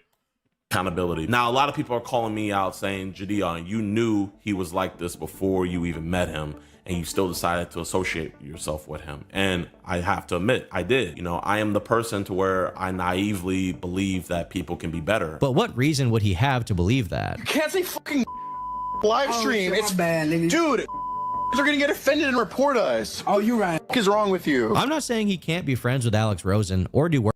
The worst thing that this guy's got going for him as well is that Turkey Tom has got, like, certified twink status, you know? When he was cracking those jokes when he was 15 about Jews with deep pockets, everybody's forgotten about that now. He was just like a young, edgy kid. I'm pretty sure in this picture, Alex Rosen is like 19 years old. I'm pretty sure he's 19. I'm pretty sure he's fucking 20, right? He's like a relatively young guy, but he's just not got the physiognomy for it, and so we'll never get that charity, you know? Work with him. I don't care. One time I met Alex Rosen in real life and ate barbecue with him. He covered me in olive oil, rolled me around in breadcrumbs, and tickled my tummy. True story. The reason Jidion kept working with Alex is because he did all the hard work for his catches, and at the time it was convenient to have him around. Back when he did catches with Skeet or Gene, Skeet was the one doing all the work. Skeet sets up all the EDP catches that we do. He does all the work, he initiates all the contact, he does all the work. All I do is just show up and record. And once he saw how effective Alex was at getting convictions, he relied on him for the majority of the work. So I looked and scoured the internet and I started watching Alex's videos. And I came to find out that he is the best out of all of us, and that still stands true today. Naturally, Jidion's dishonesty garnered a lot of hatred, with comment after comment calling him out for tolerating Alex's politically incorrect, to say the least, behavior when it was convenient for him to do so. Given everything we've seen so far, it should be no surprise how his most recent sting operation turned out. Skeeter Gene decided to bring some personal baggage of his to the predator catching world. Back in late 2025, Skeet began what eventually became a series of videos exclusively focused on his uncle Joe, who he accused of financially exploiting as well as physically harming multiple elderly family members. Because this has been going on for some time, right? No, I don't owe you an explanation for I mean, are you just gonna act like an immature baby the whole time, like every time I try to talk to you? I also don't have to talk to you. Well, I understand you. These videos got millions and millions of views. Dude, 2026 is the year of the villain, alright? We're taking their side in every single one of these dramas. You know? Joe the fucking squatter, we love that guy. Bill Joyner, we're fucking cheering on that guy as well. Bricks and minifigs, we fucking love bricks and minifigs around here, okay? If you chatter, want secondhand Lego, there is no place cheaper, more convenient, with better selection than bricks and minifigs, okay? It's the year of the villain, we fucking love him. For Skeet, and Jidion, being the God-fearing man he is, knew he needed to be involved. In the lead up to his arrest, Jidion had been doing a series of streams on Kick, wherein he would stream inside the house Joe was squatting at until he left. In one particular broadcast from the 22nd of June 2026, Jidion and Skeet can be seen talking to a group of fans who claimed that Joe had thrown a rock at their car that cracked its windshield, and that they caught it on video. Whoa, wait, hold up. He broke this windshield, right? Yeah. Bro. Joe threw a rock and broke this windshield. Despite this being the case, Jidion thought it was appropriate to throwing bricks at children, stealing bricks from old people. I mean, I'm seeing a lot of synergy here. We need to do a fucking Joe the Squatter BAM collab. That's gonna go insane. Being a public manhunt to go after Joe, without a care in the world for the fact that whenever groups of his fans turned up, many of them were teenagers. Immediately following a moment where he briefly meets a couple of these teenage fans, he's told that Joe is hanging out at the local McDonald's. Yo, someone just said that he's at McDonald's. Of course he is. I could have told you that. Can you go swing by? Then he proceeds to use this information in the wisest way possible. He tells 3 of what looks like teenagers on bikes to do recon and see if Joe is really there. Yo, check the McDonald's and let me know. Come on, teenagers, really? I don't know, man. I don't know, honestly. Like, take a look at the size of the bike. Take a look at the size of the kids. Teenagers? These are like young teenagers. Like we're talking 14 years old. No. Yeah. Maybe my brain has been fucking warped by like like rape review discourse where people are talking about like, oh, teenage girls and they mean 19.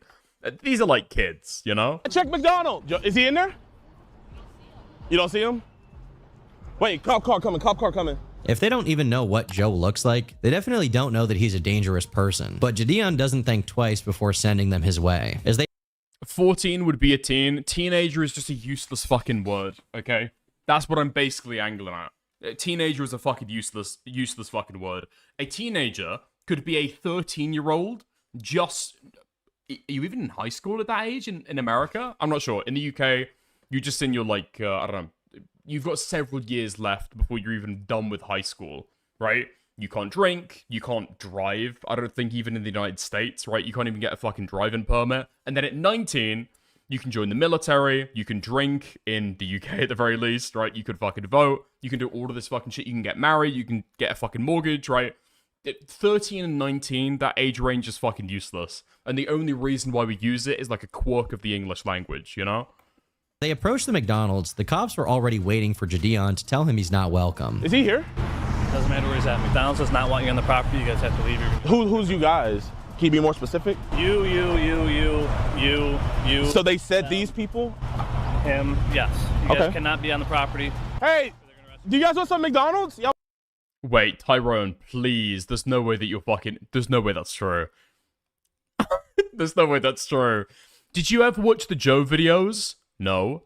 There was a new Joe video a couple weeks ago where Joe had a TikTok lot lizard. Wait, sorry. A TikTok lot lizard in the house. Joe was bringing over a hooker and then fleeced her out of like $1,500. You need to fucking send me some of that, man. You need to send me some of that. You got a Discord, haven't you? Yeah, send me that directly in my DMs. We'll go over that next stream, okay? I promise. I want to go inside real quick? Yeah. The cop. Jidion deserved this call out. He's been an egomaniac for years. I've been saying this for like a year at this point, and it's so fucking frustrating because it seems like none of the stuff has actually caught up to him. Like occasionally you might have some memes about like, whoa, didn't EDP find that girl through Jidion's Discord? It's so much fucking deeper. This guy's been using kids to be able to generate content with dangerous adults for fucking years, and nobody's fucking cottoned on. Tries to explain to Jidion that him being prevented from entering the McDonald's has nothing to do with protecting Joe. I mean, the last time that it came out, like a couple of years ago, was it a couple of years ago? I don't know. I interviewed the guy who was bringing it out, like, fuck, I want to say around 18 months ago, close to 2 years, I guess. It was like, it was really fucking weird because he'd been involved with some of the Mr. Beast stuff, right? I can't remember this guy's name. I don't want to drag him too much. But it was like, he was hiding the fact that he was dating the minor in question, who was still a minor at the time. I think she was like 17. She wasn't 18 yet. And he was like 19, I think. There was like a 2-year age difference. Anyway, it's so fucking weird. So fucking weird. So fucking weird. But yeah. Joe, but of course it falls on deaf ears as Jidion employs the tried and true strategy of accusing the one who has beef with Gam Gam? Oh, yeah. Yes, I know exactly who you're talking about. Yeah, that guy. Of protecting a criminal. Yep. I'm pretty sure that was the last time that he ever tried to make YouTube commentary content, by the way. I don't know. I don't know, publicly admitting that he was dating the alleged grooming victim, the child in question, was too much for him. I don't know. I don't know if I just ended that guy's career. I don't know. That stream content was pretty fucking funny though. Eventually getting him to admit that he was dating her. Because they were both sending me like different fucking... Or they were both telling me different stories about what was going on there. Well, we used to date and now we're not dating and no, we've never dated. I think that guy got involved with the Mr. Beast stuff, dropped off for a year, came back for this EDP stuff, and then he's never been seen again 2 years later. Yep. You're going to be arrested for trespassing if you go in there. Wait, really? Oh, you're talking about Jidion? I'll take a look at that. Oh, wow. You don't have any, like no offense, officer, but like, do you genuinely have nothing better to do? Like, do you have anything better to do? Officer, you're actually like supposed to protect and serve. All right, get off the property. You guys are going to be arrested for trespassing. Okay, we'll leave the property, but like, I'm just trying to figure out, do you have anything better to do? Because this is like a... Yeah, they told you earlier that they don't want you guys on the property, so you guys got to leave. Because you've been camping out there for like 20 minutes, wasting taxpayer dollars. I'm there for about 5. You guys need to leave. Why? You're gonna be arrested for trespassing. It's crazy how you don't arrest a squatter. That's crazy. Jidion truly believes that whenever he's going after a bad person, he can simply do no wrong and is thereby allowed to inconvenience or hurt anybody who stands in his path. If this situation hadn't ended in Jidion's arrest, he probably would have... Oh my god, you're fucking right. Jidion has made a community post like 43 minutes ago. What a fucking loser, man. This guy can't help himself. I'm telling you, this guy actually cannot fucking help himself. He's so sensitive towards criticism. He can't even... Oh my god, it's literally the Mama Max defense every single time. These guys love pedophiles. These guys just want to defend pedophiles. These guys hate it when I catch pedophiles. Losses are making videos telling me to quit pred catching. Can't do that. Today we caught Eric Nelson in North Carolina. He crossed state lines to meet our 13-year-old decoy. At least you're using decoys now, buddy, alright? At least you're using decoys now. And he brought a bunch of CSAM. Not only was he wanting to do things to our decoy, but he wanted to get her pregnant. Huh? So he could do things to their child. So yeah, losers, keep making your videos, and we'll keep changing the world. Love heart emoji. Love my day ones. More catches coming soon. This does work. This absolutely does fucking work, by the way. People think that you dealt with this shit over the fucking Mum Max stuff. You don't. This is just going to be the meta anytime that somebody is exposing the hacking baddies. You know? Reckless Ben, Andrew Callahan, I don't know, any of these fucking examples. Anytime that somebody's going after the baddies, an expose is never going to hit hard at them. Because they could always say, you just want to defend the bad guy. You just want to defend the hacking pedo, actually. What a fucking loser. Doxed this police officer and begged his fans to call his supervisor. Instead of leaving, Jidion continues to tell everyone who's driving into the McDonald's parking lot about Joe. You try to get some McDonald's? Yeah. Let's see if there's some McJoes in there.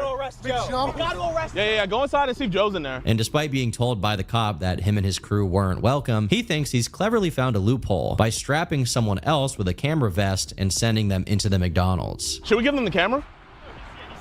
He's just sitting in there? Be very careful. Just wear this. Which way? Just on your back. The cop warns that what Jidion's doing is still not allowed. But instead of acquiescing, he starts jumping and screaming like a kid having a tantrum. Where is the backpack? You didn't trespass them, so shut the up! The person wearing the vest is sent into the McDonald's and then instantly called back before he makes it inside because the cops pull up right next to Jidion and his crew and start cuffing them. Officer, what are you doing? At this point, Jidion's camera no longer captures anything good. Fortunately, a YouTube channel called Code Blue retrieved the body cam. Jidion proceeds to do almost everything you're not supposed to do during an arrest, besides reaching for the officer's gun. As the cops It was so amazing watching the fucking Code Blue video as well, because it's clearly just one of these like body cam footage channels that have got no fucking clue who Jidion is, barely an idea of what's really going on, and just coming at it from like a neutral perspective. Like, yeah, this guy's fucking insane. Yeah, this guy's like a fucking criminal, actually. Totally abhorrent behavior. Tries to be a fucking documentarian, falls fucking flat. Cops begin to wrangle him. He does his best to make himself look as bad as possible. This is a violation of rights. This is a violation. You cannot arrest somebody that never went inside and was never trespassed. Like, Jidion has these fucking screaming matches with police as well. It's like, if you're trying to get predators and pedophiles and the hecking bad people put away, and then every single time you find yourself getting into a screaming match with the police, maybe you're the issue. Right? Maybe you're the fucking issue. Maybe police do actually want to catch criminals, especially when the case is given to them on a silver fucking platter, you know? Maybe they do actually want to get free, like, easy arrests. Maybe you're the fucking problem. Ma'am, they are arrested children that never went inside of a McDonald's. Call the DA and see how fast. The crazy shit about this as well is, like, Jidion is screaming and shouting, jumping up and down like a fucking... I'm not going to finish that sentence. I don't know why I was reaching for that word. Like an insane person. Like a child, like a crazy person, okay? Like an animal. He was jumping up and down. But it's like, you're shouting over the police, warning you and the kids, or the young men, I guess, that they will arrest you. You are gonna be arrested if you go into the McDonald's. And then he's shouting over them to be able to fucking wail them out. Crazy.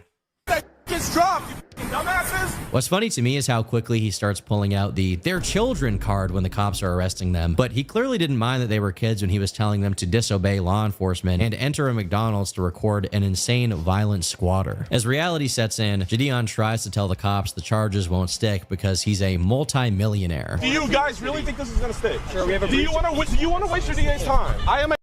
Which animal dickers? Alright, yeah, I was flying a little bit too close to the sun. I'll say, if Reckless Ben did the same thing, I would say that he's acting like a baboon, but I don't know why I said that. A multi-millionaire. I promise you, I can take this as far as you want.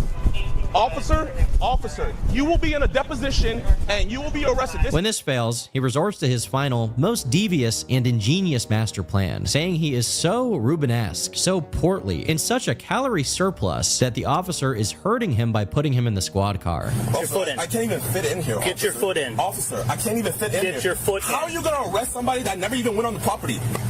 You're under arrest for being disorderly, not for being on the property. Put your foot in. Officer, I can't fit. Have you guys consulted with the DA? We don't have a DA. Jidion suffers from main character syndrome. I mean, he's definitely a, big personality, Definitely a big personality. Big presence. I don't think Saul Goodman could even come up with this defense. Officer, I'm simply too fat to be put under arrest. You're just gonna have to let me go. After disobeying police orders and telling others to do the same, being hostile to the cops, bragging about being a multimillionaire, and attempting to delay his ride down to the station because he couldn't scoot, I can't scoot! I've had bigger people in the car. Officer, you're actually hurting me. Jidion proceeds to ignore his Miranda rights because he literally doesn't stop speaking for 1 second as the cops take him to processing. What's the name of you? What's the name of the person? I can get station. I want you guys know that once the case is dropped, I'm going to constitutional rights lawyer, and we'll got you guys all and you got to be in the position. You have to answer that. Because the case is dropped, and listen to this, I'm more Oh my fucking god, these guys are getting way too fucking confident as well. What was the clip? There was a clip that got posted on Twitter from one of my streams. I don't know why that's the way that I remember it. I said on stream before, it's gonna be one of these dog shit fucking, they're like, I don't know how to describe it even. It's like ambulance chasers, but for like random fucking YouTubers. Like they will look at people doing obviously fucking retarded shit and trying to bait the police with no idea about what they're doing, who will proudly admit, lawyers? Dude, I don't speak to fucking lawyers. And then they'll say, no, actually, their civil rights has been massively infringed here. Absolutely. That guy, who is it? It's the civil rights lawyer, right? I think that's his YouTube tag name. Is it the civil rights lawyer, the civil rights attorney, whatever the fuck his name is? Gets a DM from Jidion and then instantly says, yeah, don't worry, buddy. We'll fucking work on something. Do you know what's going on? Have you seen what's fucking going on? Just the mere fact that that guy is instantly ready to put his fucking reputation on the line to be able to defend a big fucking YouTuber. It tells you everything you need to know about the state of LawTube right now. Fucking disgrace, man.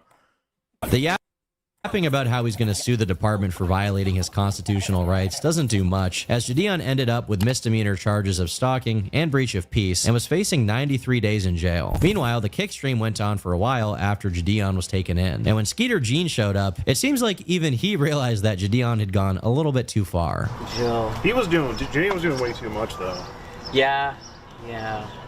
I should have told him not to even pursue it when we found out he was at the police station, because I kind of knew. I had a feeling it wasn't going to go well. Yeah. I had a feeling. This incident didn't seem to have much of an effect on Jidion's morale, as he came back the next day with another stream. The first portion of this comeback is the court.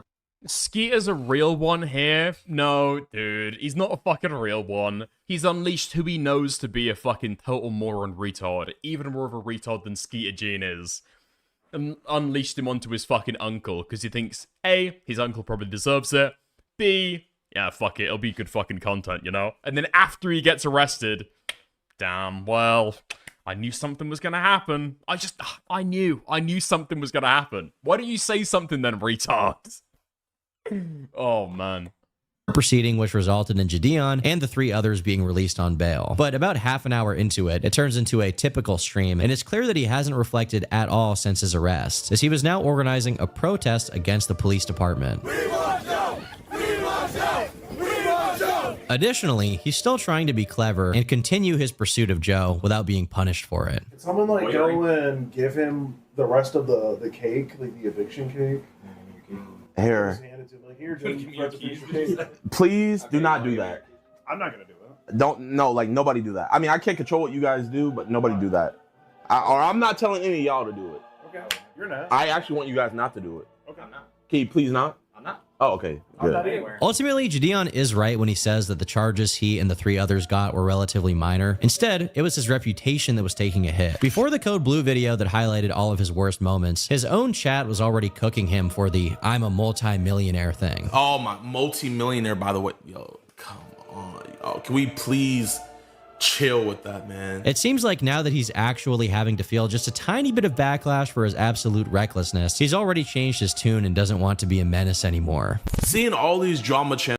I mean, the backlash was relatively fucking minor, like all things considered. With the size of Jidion as well. Like, how many views did Bloodspeth even get? Bloodspeth is a relatively small video essayist, but even that amount, it's like way too much for him. Channels making their videos like, yeah, you know, I feel like my rights got violated or whatever, but like, bro, you know, I think it's like a weird situation, and I thought it was like a fun moment for us, but then it's like, I feel like all these bro can't take criticism. I mean, it's not even just not being able to handle criticism either. It's like the fact that you've got 3 kids arrested who you initially probably thought were like under the age of 18, right? Initially, you probably thought they were fucking children, right? Let's be fucking honest. Later on, turns out, oh, okay, they're over the age of 18. We can spin this. Yeah, we can spin this 100%. But you've got your fans engaged in something, convinced them that what they were doing was legal, and then ended up getting them fucking arrested, right? Actual people have got put in actual fucking jail because of what you fucking done. And then somebody points that out, and dude, these losers. These fucking loser commentary channels, man. Don't stop with this. You did that. You fucked up. These other people are taking it and like Jidion went too far and da da da da da da da da, and people are taking it into this whole. When the Code Blue video did come out, it got even worse, as it was promptly reacted to and covered by Critical and plenty of other commentary channels, where they lambasted him for being a whiny Karen and endangering his fans by sending them after Skeeter Jean's lunatic uncle. I am a multi-millionaire. I promise you, I can take this as far as you want.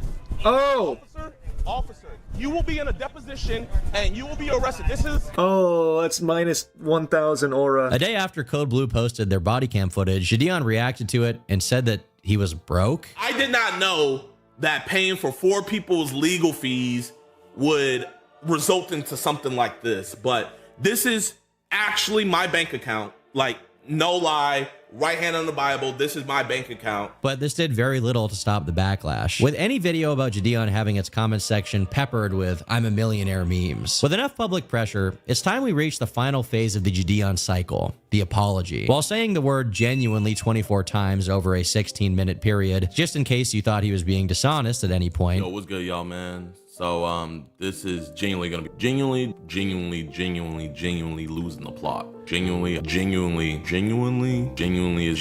just genuinely like, this was a very humbling experience that I really needed. And I genuinely, so. He chalks up all of his bad behavior to live streaming, saying that the chat approval enables his worst personality traits, while the entire comment section posted memes about "I'm a millionaire, genuinely." His return to creep catching content has been pretty successful in terms of sheer numbers, but I'd argue it's only a matter of time before he does something stupid again. Jidion ultimately hasn't I kind of disagree with that. Like, Jidion moving away from streaming, you can clown on him for it, and I don't think that his reasons are necessarily sincere, but it's actually pretty fucking smart, you know? Like, it does incentivize this kind of utterly retarded fucking behavior from Jidion. And having the ability to kind of, you know, kind of trim around some areas here, edit some stuff there, present a certain kind of story. Like, it's a lot harder to be able to criticize somebody when the only things you have to criticize them with are the things that they choose to give you, right? Reckless Ben's a fucking retard, and so he'll, like, openly display that he's lying about certain details and give you the evidence to be able to prove it, right? But Jidion's got, like, a team of people, and he's a little bit more intelligent, you know? And so he will just, like, cut around stuff. It's a lot easier even if he does the exact same stuff in the future, which without having a constant chat there, you know, like spamming W whenever you do something retarded, it's gonna be less likely that he does something bad, right? But even if he does, he can just like cut that out and present it in a certain way. So I don't know. I don't think he's gonna have like similar backlash in the future. Also, like, let's be honest, his audience are kids, you know? The prank community died out because, like, people stopped being interested in pranks, right? Like, the commentary community made videos about the fucking prank guys for years. People were still making videos about the prank community like 6 years ago, right? It was like the well that never fucking dried out. But none of that made any effect on it at all, realistically. Kids stopped watching that content. Kids might stop watching Jidion at some point. We'll have to wait and see, but none of this criticism's gonna touch him at all. Other than, like, hitting his fucking mental and making the content worse. Changed much since he was a prankster. He began his career as a nuisance to others, with reckless disregard for how his actions affected them, so long as he got the views he wanted. Ultimately, that's the same mentality he took to his sting operations. He knowingly invited an infamous creep to his Discord server full of children, and when the most expected thing possible happened, he just tried to make content out of it. I'm not gonna lie, I low-key put EDP on, chat. I'm sorry.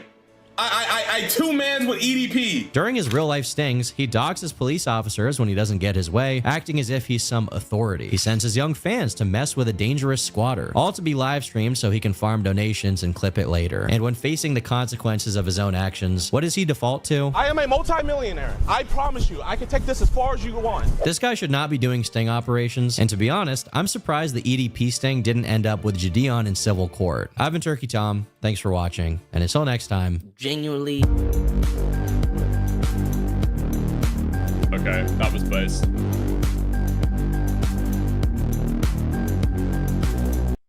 That was a really fucking good video. Okay. I don't know if Himbleton and Turkey Tom have, like, spoken back and forth, but that was a really fucking good video. Okay. Nice. Yeah, fuck me. That's the best Turkey Tom video I've seen in a fucking while, actually. Jesus Christ. Do we give the seal of approval? We'll give the Tommy C seal of approval.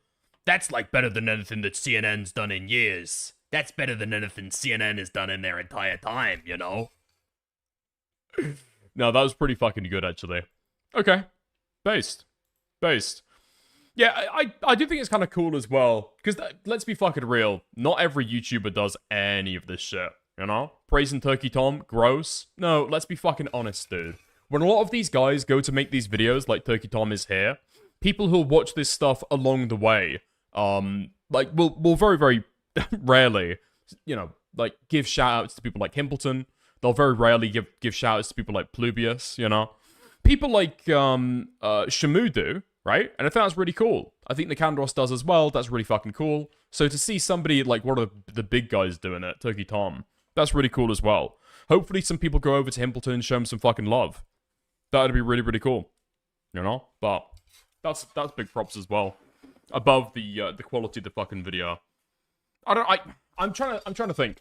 Who of this size do you see go out on a limb and start criticizing another content creator at this size? You know what I mean? Like, Turkey Tom could rest on his fucking laurels. Arguably, he's done that for the last 2 years, right? But no, I think W. I don't give a fuck about Turkey Tom's other fucking videos and stuff like that. If you still want to hate them, then fair enough, go for it, you know? But, no. Bigging him up. You can say I'm bigging him up, but it's like, that's the standards. That's like the level that we're at right now, you know? Oh, okay. He's in commentary, white boy. There's a lot of people in commentary who don't do the same shit, right? That Turkey Tom had like 2 fucking routes that he could go down, okay? He could engage in new active drama where he's a guy with a like contentious take. He's rode the wave a little bit, but still this will like hit hard in a certain way, you know? Or he could be a June the King who just recaps drama. You know? I'm glad that he's not being a June the King who just recaps drama. Alright, fuck it. Morale sent me this earlier. We've got a brand new Morale animation. Address the Lizrael allegations. Is Lizzie Catherine a fucking Zionist? I don't understand what you're fucking referencing. You have to spell it out for me, okay? Hold on, you sent me a link. I'll open that up in a little bit. he wanted to hook up, but I don't think that him saying he wanted to hook up with this 15-year-old was a joke. You know that classic prank? Yeah, when I was like 21 years old. Jesus Christ.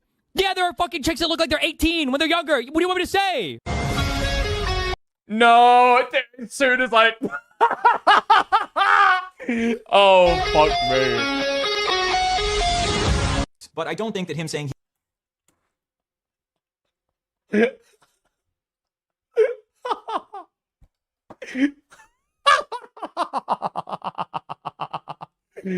Morale vindication, okay?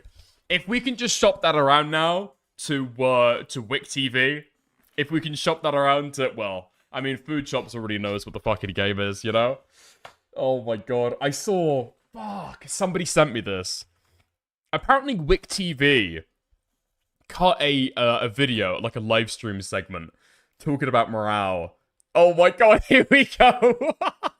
This is so fucking good, I saw this earlier. The Internet Predator. This Internet Predator might be in your local Discord. He's literally a pedo! With Wick TV directly above the caption. Why not include the subject of your video in the thumbnail? Why not include the subject of the video in your fucking thumbnail? Because the only people we have here is... I think that qualifies as a woman. Up top, right? We've got 2 women, and we've got Wick on the cam. I mean, what does it say? What's it say? This is about morale, I think. Do you guys know who Morale is? Yeah, okay, it's about morale. Not a content creator, by the way. Not a content creator. Listen, I've been very hands off over the last week. I've been on holiday, all right? But what I have had drilled into me again and again and again through watching clips is that this woman on this live stream, making Twitter videos, getting engaged in all of this shit, okay? Absolutely not a content creator. Very important to remember this, okay? Last week I was on holiday, right? Yeah. Yeah, Owlish. That's the person. Aren't they trans? I've got to be careful what I say here, okay? Because the one thing that I do know is that any statements made about Owlish will be spoken about for days. So, you know. Wait, there's no way that's actually true. There's no way that's actually true. Is Jidion watching the stream? Apparently he went back and changed the fucking spelling after it was already up for an hour. No more losses?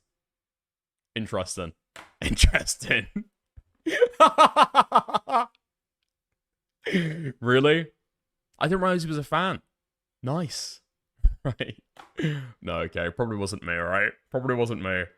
Fuck it, I'm a live streamer, okay? Let me be a little bit narcissistic about this shit. Oh, fuck me. Alright, there we are. Yeah. What was I saying? Oh, I was just saying how I don't want to say anything about this owlish creature. Yeah, okay. I think I'll keep it that way. I think I'll keep it that way. Nice. Alright.